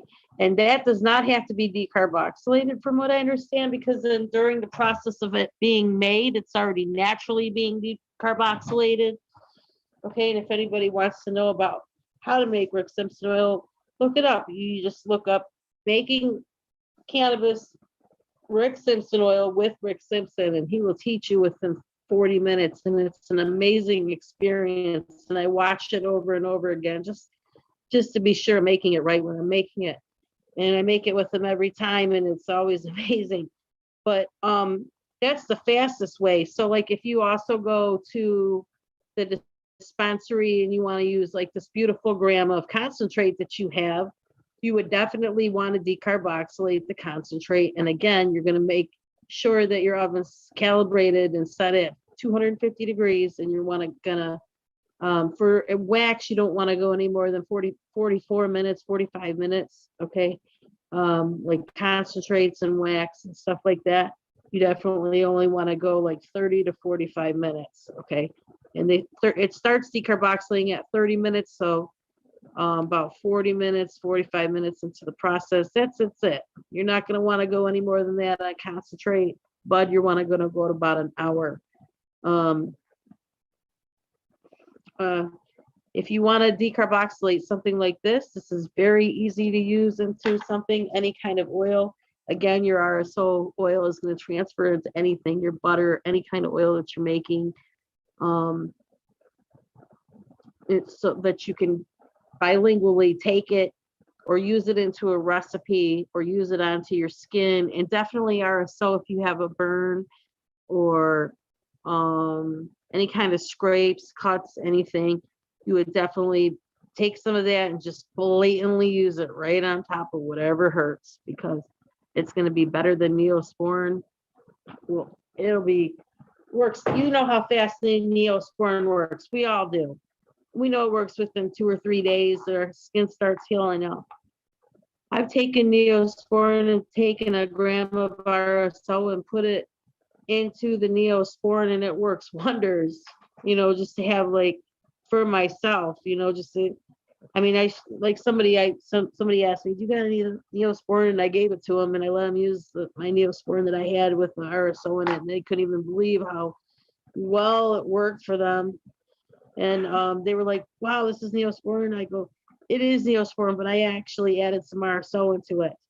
So it was not only working for me, but it helped them too. So I do know that it works faster, but you can also just use RSO. And I think that RSO is the fastest way it's going to hit you. It's supposedly faster than a tincture. It's supposedly faster than any other method, only because it's already ready to go. It's right now, it's potent and you can eat it.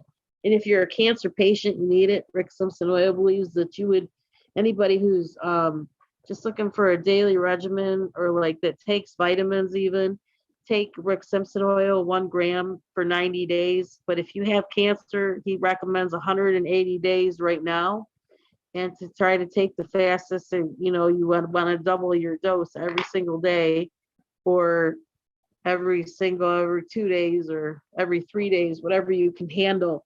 And you definitely will be sleeping a lot if you take Rick Simpson oil on the daily.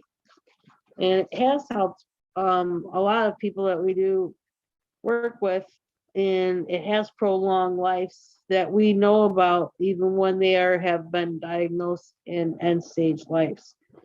So I do know that some of these in cannabis is amazing. It saved my one girlfriend's dog for years and years. It was having epilepsy seizures, and she was trying to tell me how she was going to tell her twin daughters that her dog was dying. And then we got the dog on cannabis for the past, we did it for like 12 years, and the dog was still going alive. It was just doing great. So, and not even using the medicines that she was paying like $500 so that these dogs could use this medicine. And she was getting it specially made in Arizona and flown to West Virginia once a month for this dog, just to keep it alive. And instead we used some trim and coconut oil, and a couple of nice dog recipe biscuits. We kept this dog alive for like 12 years on cannabis.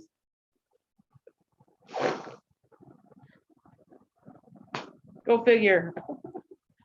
I've heard a similar dog story, and I'm telling you what, them dogs must build up a tolerance to that shit, just like we do. Because I was actually selling some seeds, talking to this couple at one point, and they tell me pretty much the same thing. They had, a sick dog. They ended up feeding him this RSO for years. They swore it extended, the life of the pet all those years when they said the vet had told him he was done.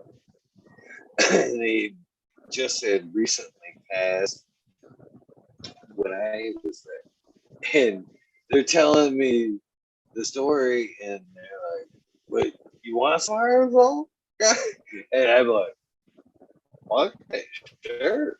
I'll give me a spoonful of RSO down the hatch.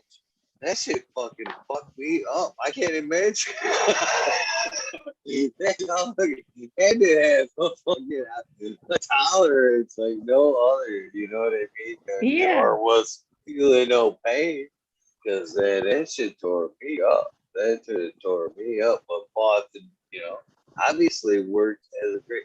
That's another thing. I want to ask you this as somebody that deals with edibles a lot. And this is a kind of a theory I have. Maybe you shoot some holes right through this, or maybe you notice the same results. To the people that I notice that you always get some people, I don't even get high off edibles. I eat them things all the time. And I've noticed a little bit of that myself. But one of the things I've noticed is I think your body dictates that high or medicine, all depending on you, all in good health, guess what? You're going to have a good high all day. You got, an aching back or, something that, I think your body, your mind goes, no. Medicine today. You're not getting high. Sorry. Going to use it for your knees. I think that, and them people that actually tell me that they don't, get any kind of medicated state from edibles, I say, well, you might want to check your doctor, your chief. How money did you have? And you didn't feel it, huh? Yeah, you might have. You might want to go see your doctor. It's what I've said a lot of times to that. Yeah, do you think that's crazy, or do you think there's a little possibility of that? Honestly, it's happened to me before. I've ate like just the other day. I either had a lot of anxiety, either I had a lot of anxiety going on because there was, as soon as I ate this edible, it was I fucking dose edible. It was like over 500 milligrams. It wasn't one that I made. It was just one I bought, and it was it was over 500 milligrams, and said 500 milligrams plus on it. So I was like, woohoo! I'm gonna eat this and feel great. So I ate it, and honestly, right after I ate it, there was so much stress that happened. Like within an hour, that I had an anxiety attack, and I couldn't enjoy like the high from the edible because I was so focused on something else that had happened, if that makes sense. So I don't know if the edible even worked because I was having like, having an anxiety attack. I know I didn't have an anxiety attack because of the edible, because I had an anxiety attack because of the situation that had occurred, if that makes sense. Because I sat and I thought about it. I go, did I have an anxiety attack because of the edible, or no, it was the situation that occurred.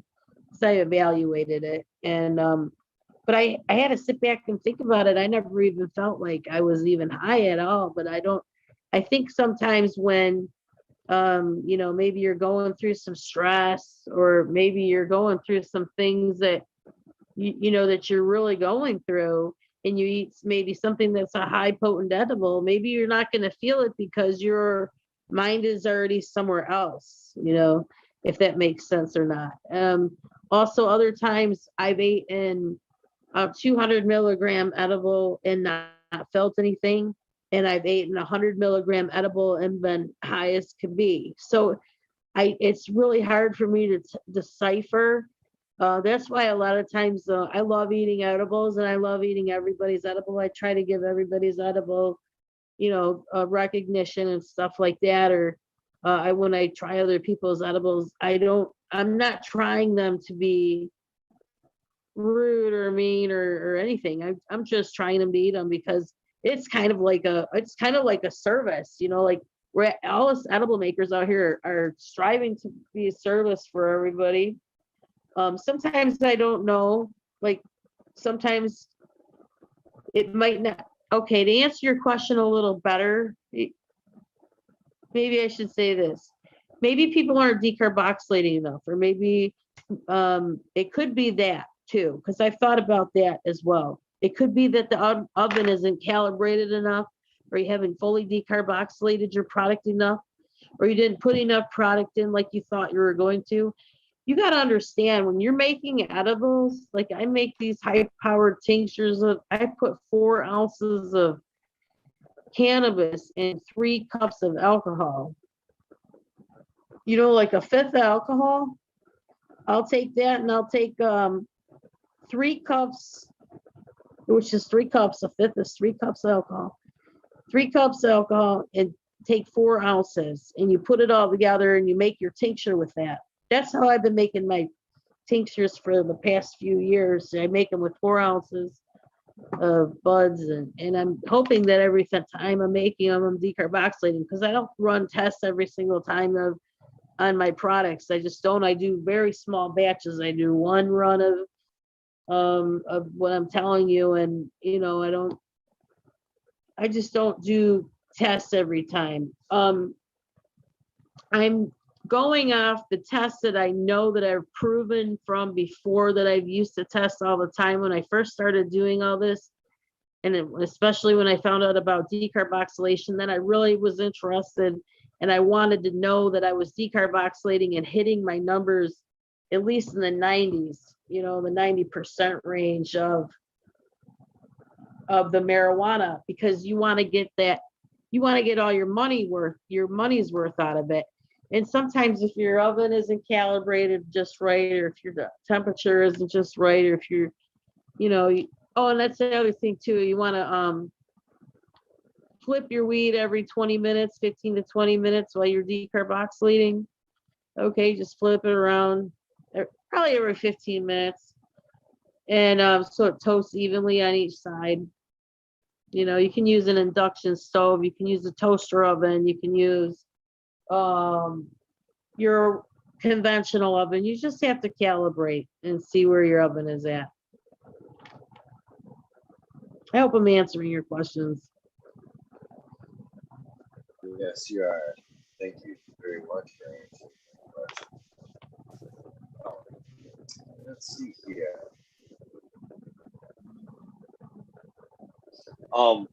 So do you plan on ever taking your edibles to the next level? I think we talked about that a little bit. I mean, do you think, or here's a better question for you. Do you think it's harder in the edible market to stand out, or do you think at this point it's a tough market to break into? Oh, the market is incredibly, the market here is incredibly diverse. Okay, everybody's doing a lot of the same things, and there's a lot of people that are doing different things now too, or finding different ways to medicate things, which I think is great for the entirety of people to explore and to be creative. Because each time I meet somebody, they've got something new that they've done. And I think that's nice, to see. A lot of people are doing the same thing. They make gummies or whatever. I mean, I just discovered to sugar the gummies not too long ago. Like, I just learned that trick. How they make the gummies, and they put them all over the sugar all over them, I'm trying to get the weed. But I've been interested lately by a medicated kombucha. I like kombucha anyway, but I've actually had some pretty good medicated kombuchas. Pretty interested in. I always grab one of them whenever I can. So, do you do any drinks? Is it all food, or you do drinks as well? Oh yeah, we make tea. Well, you did mention Kool-Aid. Do you make like a pre-made Kool-Aid? Yeah. Oh yeah, we make our pre-made Kool-Aid. We may have tea blends. I definitely won with our tea blend. I think that was tea time kit, and that was my second win that we did in Clio. And that was a beautiful trophy because I designed that, not only thought about it for a long time, but I designed it, I guess maybe in my brain forever. I really thought, remember I was talking about Amsterdam and stuff earlier. I really thought I was going to be maybe I didn't. Really thought I was going to be in Amsterdam one day, having tea in the shop, and here I am, like, making my tea in Michigan, winning a trophy for it. I can't even believe it.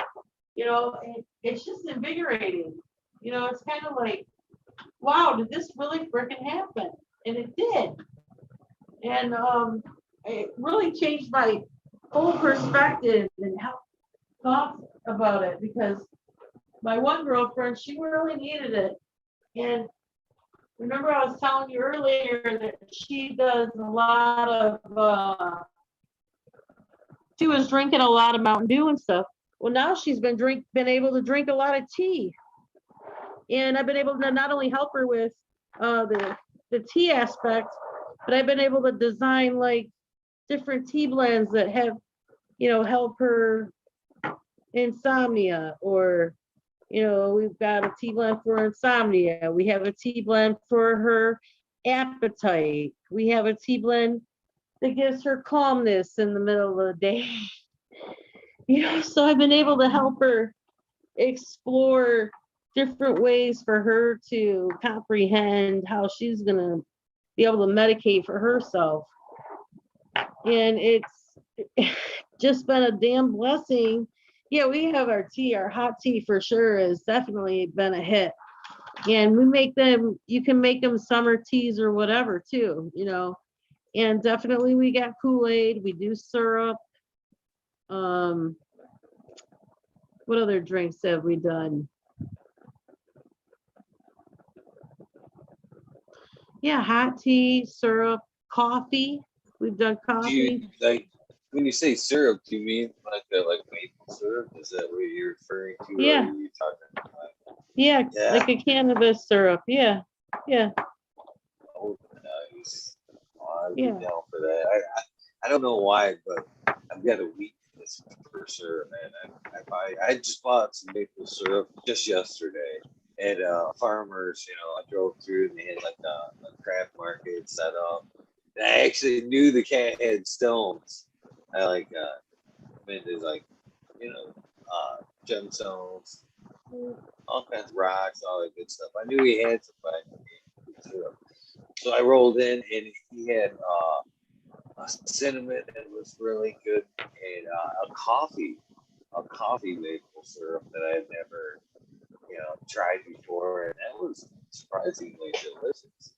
But yeah, I'd be all down for a cannabis infused maple syrup. I'd be all over that. In fact, another edible kind of like journey there.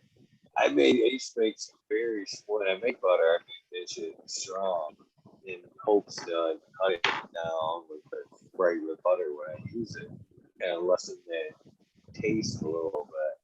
But man, one time I made some pancakes, nice stack of pancakes, right out of the butter thing, every layer.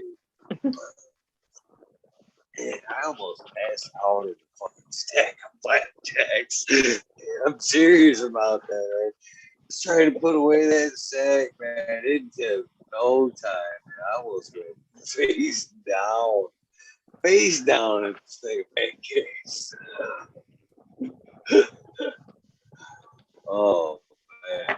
So is I've had a good time with some syrup. So yeah, that's awesome. That's awesome. Oh, The syrup have you ever recipe is made? in the book. Yeah. So have you Yeah. ever made like a jelly? Perhaps maybe a medicated jelly. That'd be pretty Jam. good. I Is that have made possible? some. We've made our jam and we have one with it. That was our first one, I think, actually, now that you mention that. We had made some, I make jam every year and already. So, and I got this beautiful garden that I go pick from. He's actually got a few different gardens. I used to have my own garden, but I don't anymore. But I have some really good gardens around me, thank God. Thank you, God. There's this Amish community up above from where I live, and they have, and anybody can go pick there. Like, it's not just me, but you can go pick there, and they've got beautiful strawberries. They have beautiful blueberries, and they don't spray nothing on them. It's all pesticide free, and I get my fruit from there in this Amish country. And then I make my jam right then and that day. As soon as I pick the stuff right off the tree, I go home and I wash it and I let it air dry for a while, like a couple hours, and then it get the room temperature. And then I make my jam that evening. And it's very fun. And we made jam one year. We made strawberry mango, thanks to Bobby. Thank you, Bobby.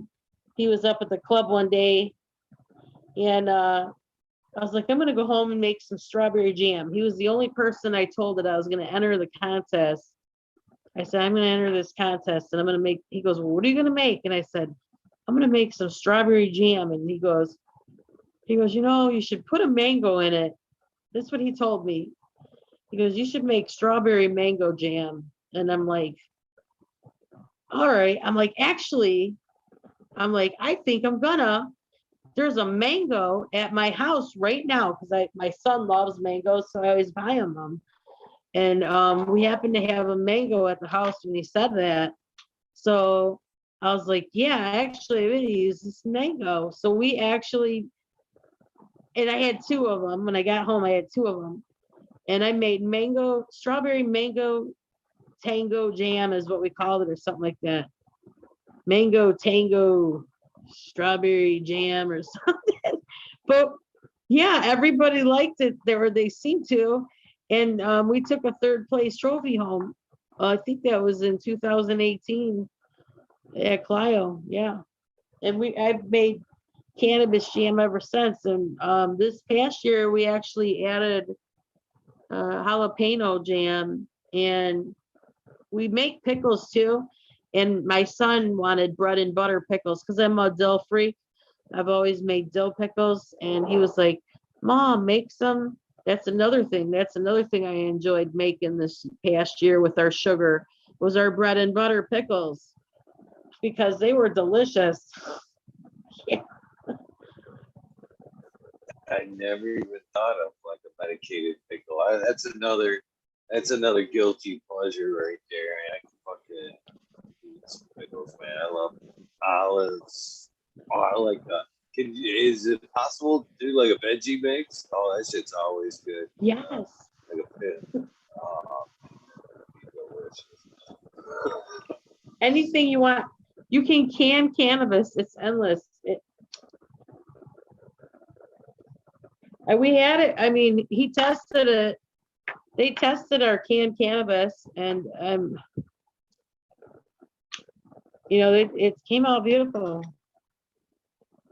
A couple times now we've had some of our canned stuff tested just to see.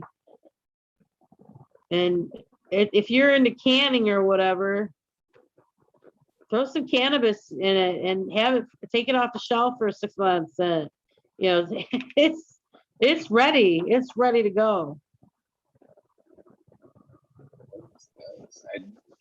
I used to do a little bit of canning before I moved up here, and soil sucks for a nice garden. I should be working out. But yeah, I actually used to do a little bit of canning. I'd try something if I ever get a garden going. I should do something this year.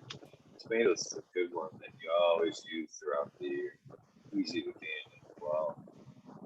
Used to make pickles are really easy. Yeah, I've made a few batches of homemade pickles, but not medicated pickles.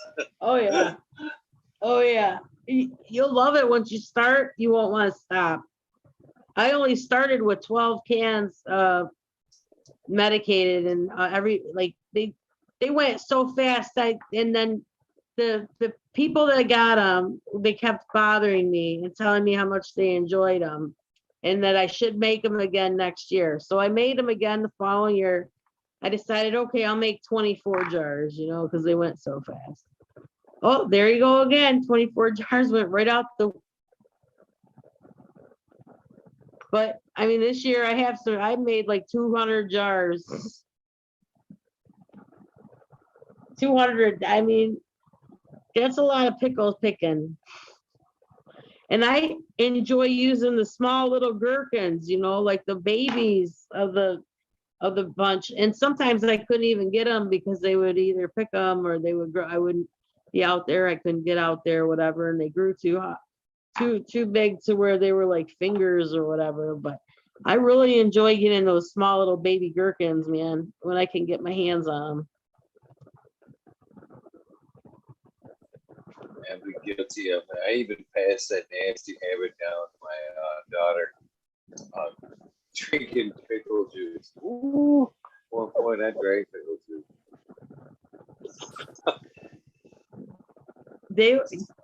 I love the pickle juice too. I don't know why. You know, one of our girlfriends, Kennedy Rain, you know who she is probably. I can't remember off the top of my head. Oh, she's beautiful. She takes the pickle juice and she taught me how to do it. She made the deviled eggs and she took our pickle juice and she made the deviled eggs with them. You know, like she used it. And you know, you can always rebrine it, right? Like your pickles anyways, like your pickle juice. Like if you don't drink it, what we used to do is we used to cut up our own vegetables and put it in the pickle brine and make our own pickle stuff, you know, like later. But I'm the same way. I would drink all the pickle juice in the house. Like I was the one who drinks all the pickle juice. My mom would go, "Where's all the juice in the pickle jar?" Like I'd be like, I don't know. Like I'm the only person in the house that would drink it because it was my dad, mom, and I. You know, my dad wasn't doing it, my mom wasn't, and I was. I would my telltale sign, yup, in the middle of the night. Yup. My telltale sign was I fucking would, for some reason, not put the pickle jar lid on all the way. So whoever got the jar the next time would be like, I knew what the fuck that was. I drank the fucking juice. Yeah. Yeah. I was the one that drank the juice in the house.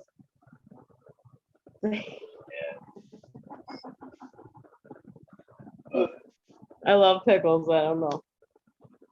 So could you somehow? I mean, does it have to sit? Can you cheat? And I hate to say that, but I like one of my favorite summertime treats is pretty much vinegar, cucumbers, and onions. Just a little salt, pepper, letting that sit out on the counter all day, and just pick at it all day as you walk by the big onion slices, all that stuff. The best. Can you medicate that? Can we medicate that? You sure can. What are you using? Tell me what you're using. Tell me what the ingredients were again. Vinegar? Vinegar, a little bit of water, onions, and cucumbers. Okay, so take your vinegar. How much vinegar you're going to use?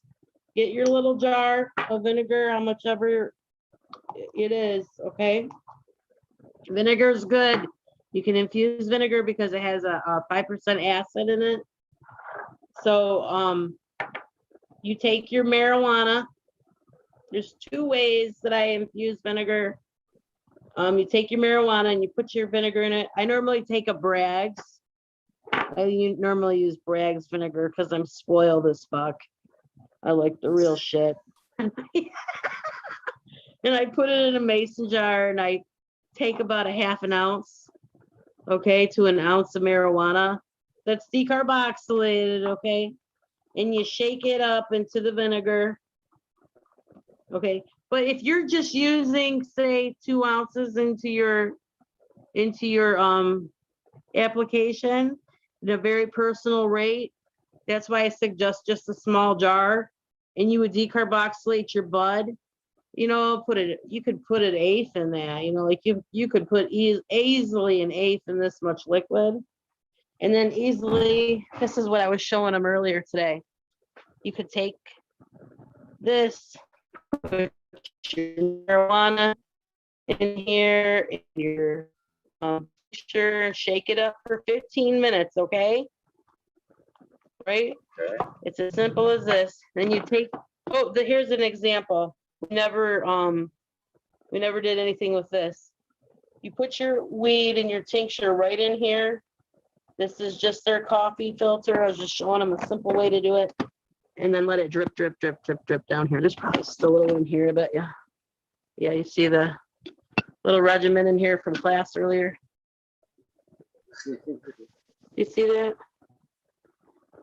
And that's just tincture. You can make that a very personal, small little dose. I was showing them that too. You don't have to make a big old fifth of it like me. You can use. We use like a small little pint, and she used an eighth of this, and we decarboxylated the weed. She went and got it from the dispensary today, which was 24%. So it's 200 approximately. 24% means approximately it's 24% all the way around. So they say it's about 240 milligrams per gram. That's what they're saying. So she had 3.5 grams in here. So she's gotten about 750. She got about 900 milligrams in her pint, right? I'd say about 9, maybe not quite 9. 250, 750, and a half of that. So it'd be like 875 maybe into a pint. So, but here's the thing that you can do with tincture too. You can use that as a water, all right? Instead, in your recipes, instead of like, say it's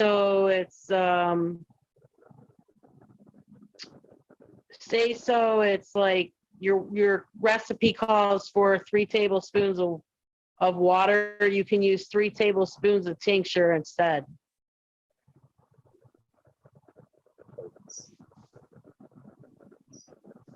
Basically, you could throw like something like that in like a brownie or cake recipe, right? Like that. Yes. Just a little bit of water. Yeah, just swap it out. However, if you have, I want to say something too that I didn't say early on about the sugar. And it's very important to say, only use about 1 tablespoon to 2 tablespoons of sugar per cup. I know some recipes call for a lot more, but if you have, and you can do it if you're exhausting into a stove, but say like you have a gas stove, like such as the one we were using all day.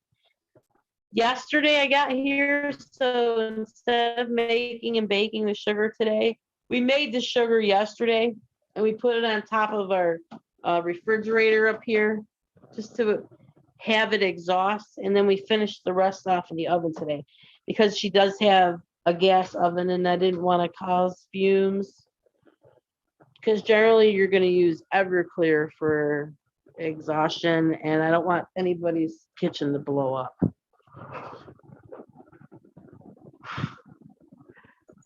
I always forget to tell people that.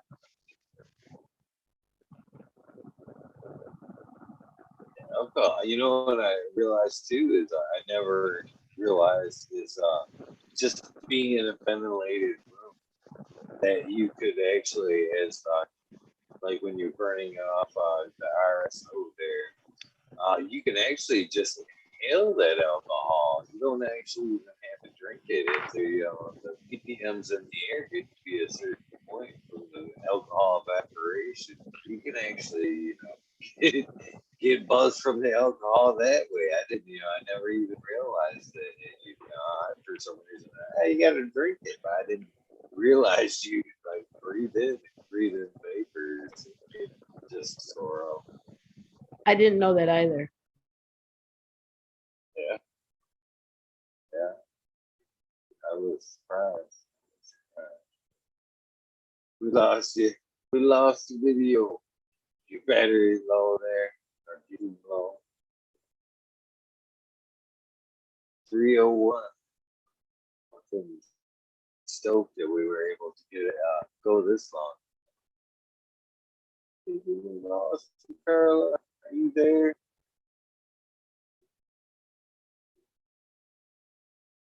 How you guys doing in chat? I don't know. We got a bad signal with Carla. Or battery going bad. Hopefully we'll get her back. Get her back in here in a few seconds. Oh, There she goes. Probably a dead battery. It is late. Hopefully she at least pops back in for the sound bite. Minimal. Either way, it's been a fun episode. Great lady in the cannabis community. If you do happen to see her bending at an event, I highly suggest you pop into her booth and get some of the fine edibles. That is for sure. Great lady, of course. That was Krispy Treats Kitchen on Instagram.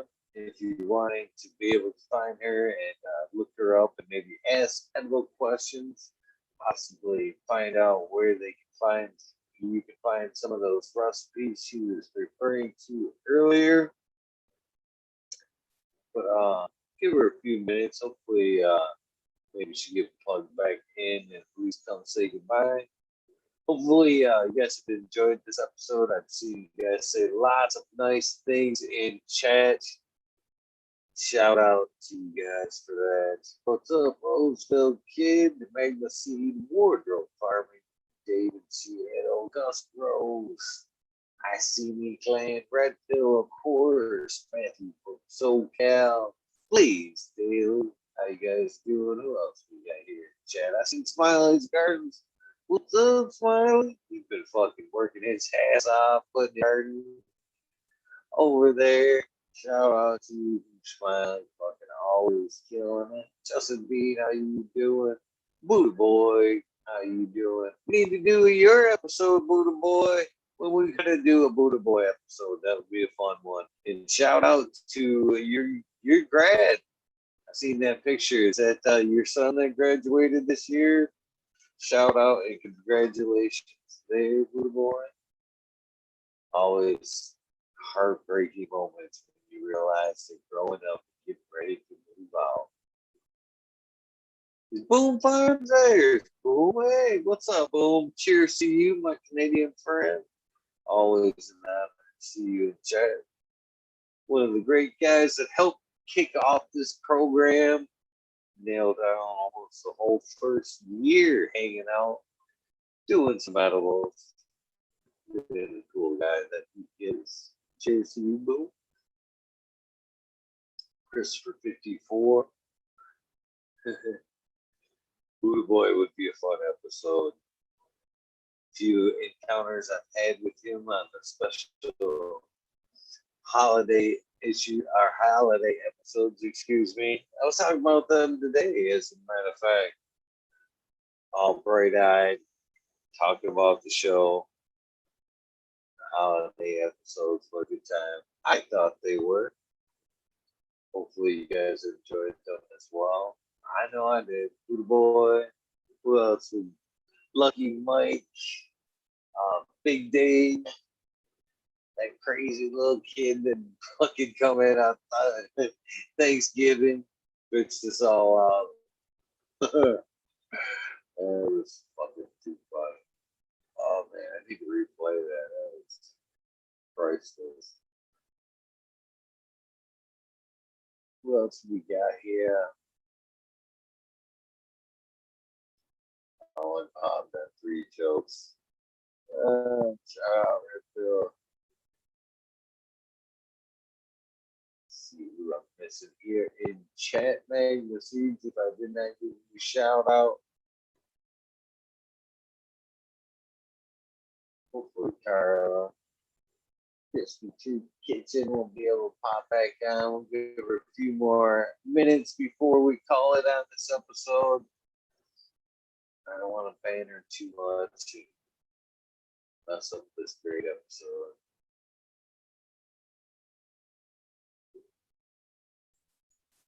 Cheers, Dick Fitch. I don't think I'm giving you cheers out there as well.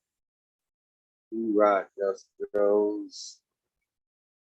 I want to try one of those strawberry lemonades, by the way, someday. That shit sounded delicious.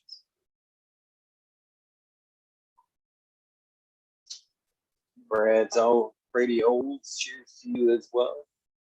Welcome. New name there. Cheers to you.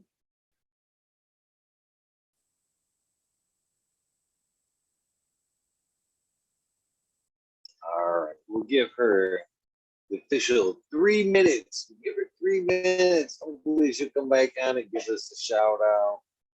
If not, I'll have to finish up with her in the DM, but it is, 3:07. What more can you ask for from that? A great guest, great conversation, 3.5 hours of a great show.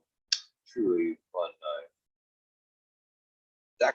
Dr. Doinsworth, cheers to you. Oh, I know what we can do. We got 50 people watching. 50 people watching. 50 people watching. 51.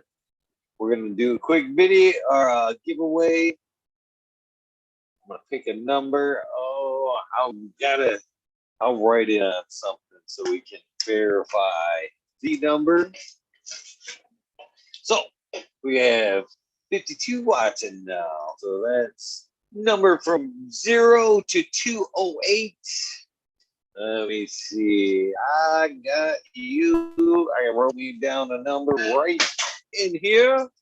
You guys have got a minute and a half to guess the right number after you see start in chat.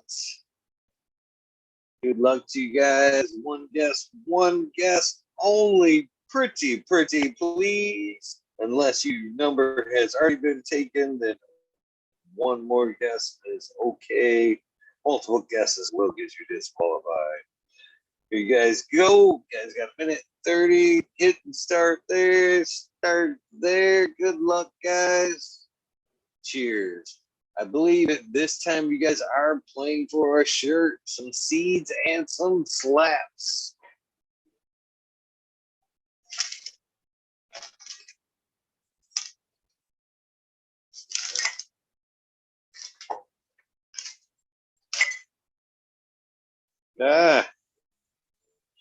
We have a large, what you're playing for is one large shirt, some slaps, some nightingale seeds, and some other fun stuff.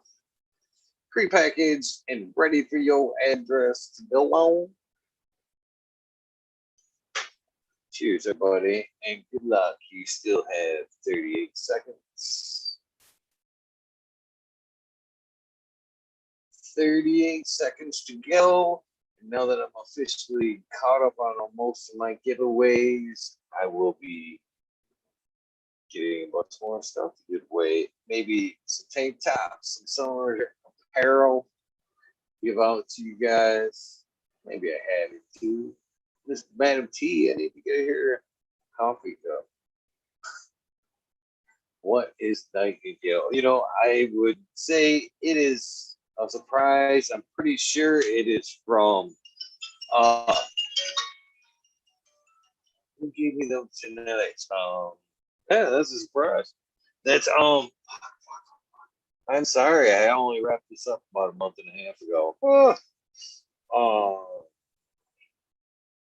Who was that? Michigan breeder. Damn it. Just gonna have to see. Just gonna have to see when you get it. Surprise gear. Surprise gear. I know it is fire.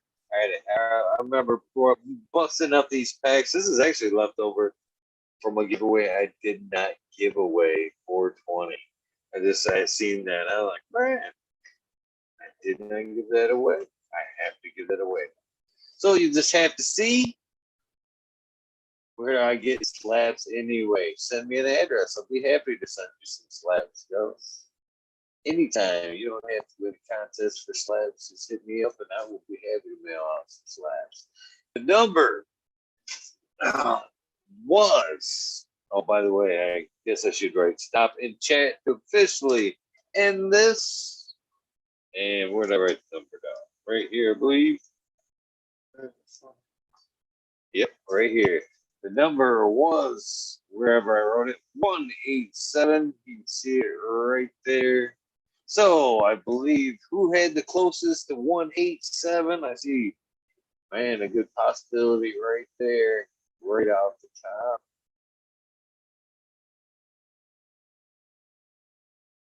Oh, man. I believe this tire's going to SoCal.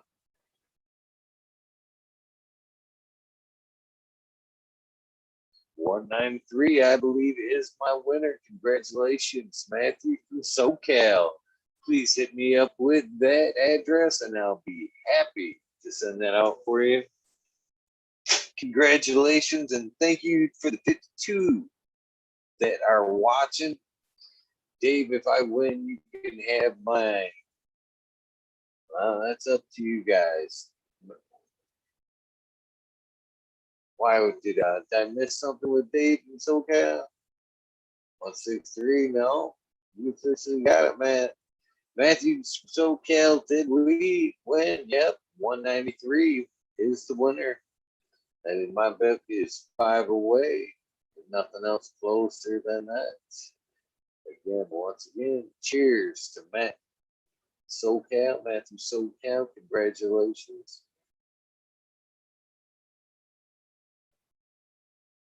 Please hit me up that address. Well, we gave Carla Krispy Treats Kitchen an extra few minutes there. That is up to you and Dave. One of you guys, please hit me up with an address. Do not waste the gift, please. We gave her an extra 4 minutes there. Hopefully we'll get her back on here for another episode or wormhole. Gonna have to chase down that sound plate somehow. Thank you guys for tuning in. I greatly appreciate it. It is officially 3:14 here in Michigan. I know if you guys want to drive the wormhole, I don't know for sure if I'm gonna get in. I have some chores to do. I straight up have chores to do. I'm working and gardening and show just got myself pretty spread thin. So if you guys want to join me in the wormhole, please let me know. Think about firing it up. Hit me up in the DM. But that officially ends this episode. 405. 405. Fucking talking shit with Eagle. Episode 405. Krispy Treats Kitchen. Thank you so much for hanging out with me tonight. It's been a super fun episode. You guys know the deal. This is the end of your journey for today. Please get some rest. Or come hang out in a possible wormhole in a few. If not, please remember to do something nice for somebody. Random acts of kindness do save lives. I'm living, breathing episode. An example of that. Holy cow, I'm tongue-tied already. I'm never going to quit beating that drum. It's so easy. Quick compliment, help with the door, a few minutes of your time, a phone call. Little things count, guys. Little things count. Well, I may or may not see you in a few minutes in the wormhole, depending on replies. But if I don't, please have a good day. I love you guys. I will see you tomorrow night for sure. With who is tomorrow night? Let's take a quick little guess at the book. Little look-see here. 1 year ago today, smoking weed with you. Cheers to you on that. And tomorrow night, oh yeah, I got a double fucking confirm on that. Got a good one for you tomorrow night. Tell your friends, please. Share, get the word out. Everything goes correctly. We will have Cali Connection seed here tomorrow night. Cali Connections tomorrow, 11:30. All right, guys. I'll get out of here. You guys have a good one. Thank you very much, Carla. If you are listening, thank you so much for your episode. Hopefully you'll join us again. To the rest of you guys, again, one last thank